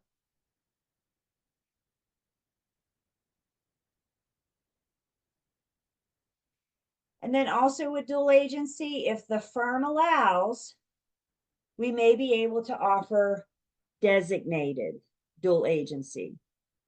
Please remember, problem topic. Designated is not automatic. Firms can choose whether or not to offer designated. For your tests, if you don't see designated, then don't put it in. If it doesn't tell you designated, then it's not there. And in designated dual agency, the firm kicks one agent off the wall to work exclusively with the buyer, and they kick a different agent off the wall to work exclusively with the seller. Dual agency or designated dual agency, one firm, one transaction, two clients, always two brokers. And once these agents have been kicked off the wall, exclusivity comes back. These two agents proceed, they might as well be with two different firms. Designated brings back exclusivity. Back to our football game. Dual agency doesn't go away. The firm and all the other agents are still acting as the referee, but those two agents that have been designated are back to being the coach. Coach versus referee is the difference in exclusivity.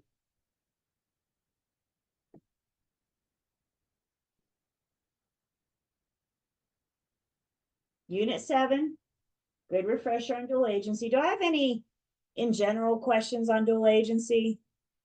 If this isn't familiar to you, please go back and review it the next week. Because, you know, units 7, 8, 9, and 10, heavily tested units.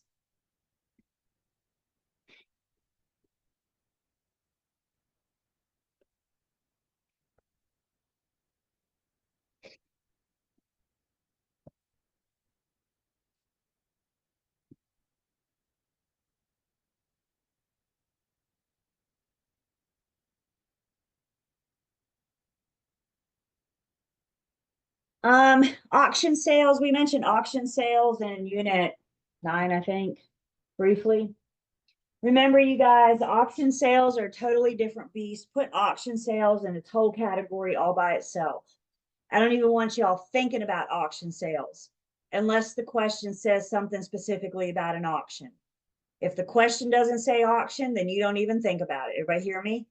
Only if it mentions auctions. And auctions are different than a traditional sale, residential, commercial. With an auction, the auctioneer doesn't need to do the working with real estate agent disclosure to the buyers. They will have to do it for their seller when they're creating agency, but they don't have to disclose their agency status to the buyers in an auction sale because it's presumed that the auctioneer represents the seller. Auctioneers don't represent buyers. So there's no opportunity for dual agency in an auction. Sometimes buyers are represented, sometimes they're not. If the buyer is represented in an auction, then the buyer's agent will have done their working with real estate agent disclosure.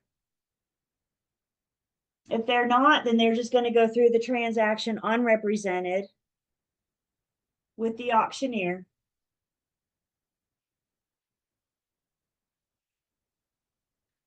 Also with an auction, the auctioneer, because they have a separate license, they have an additional license in addition to their real estate license. And the auctioneer's license gives them the ability to bind the seller. So when the gavel comes down and the auctioneer says sold, congratulations, folks, we're under contract. Obviously, the next step is going to be to put that thing in writing.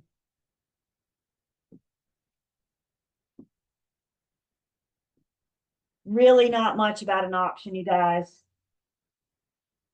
I wouldn't think you'd see much. But again, a different kind of sales. It gets its own category. It's a different type of beast. Questions on auctions? Questions on anything so far?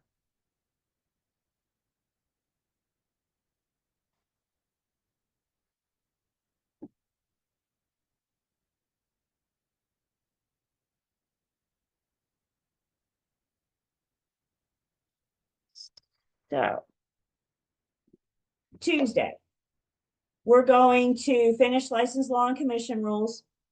Again, if you haven't reviewed the comments, please do so. We'll finish up that section. We'll talk about the license law and commission rules that are not covered in the comments that you need to know for your exam. So we'll finish up this whole state-specific section. After that, we have a very important topic to discuss that you won't be tested on, but it's still important. And that is the topic of agent safety. So we want to make sure everybody's always safe when you're out dealing with consumers and the public. After safety, we're going to do exam rules and expectations. And then after that, we're going to go back and pick up 13, 18, and 16, which are not heavily tested. You can expect to see 1 or 2 questions on them. but I do want to go through them so you guys have them for your state exam. There's a good chance I may go past 1 next Tuesday, but I stopped taking attendance at 1.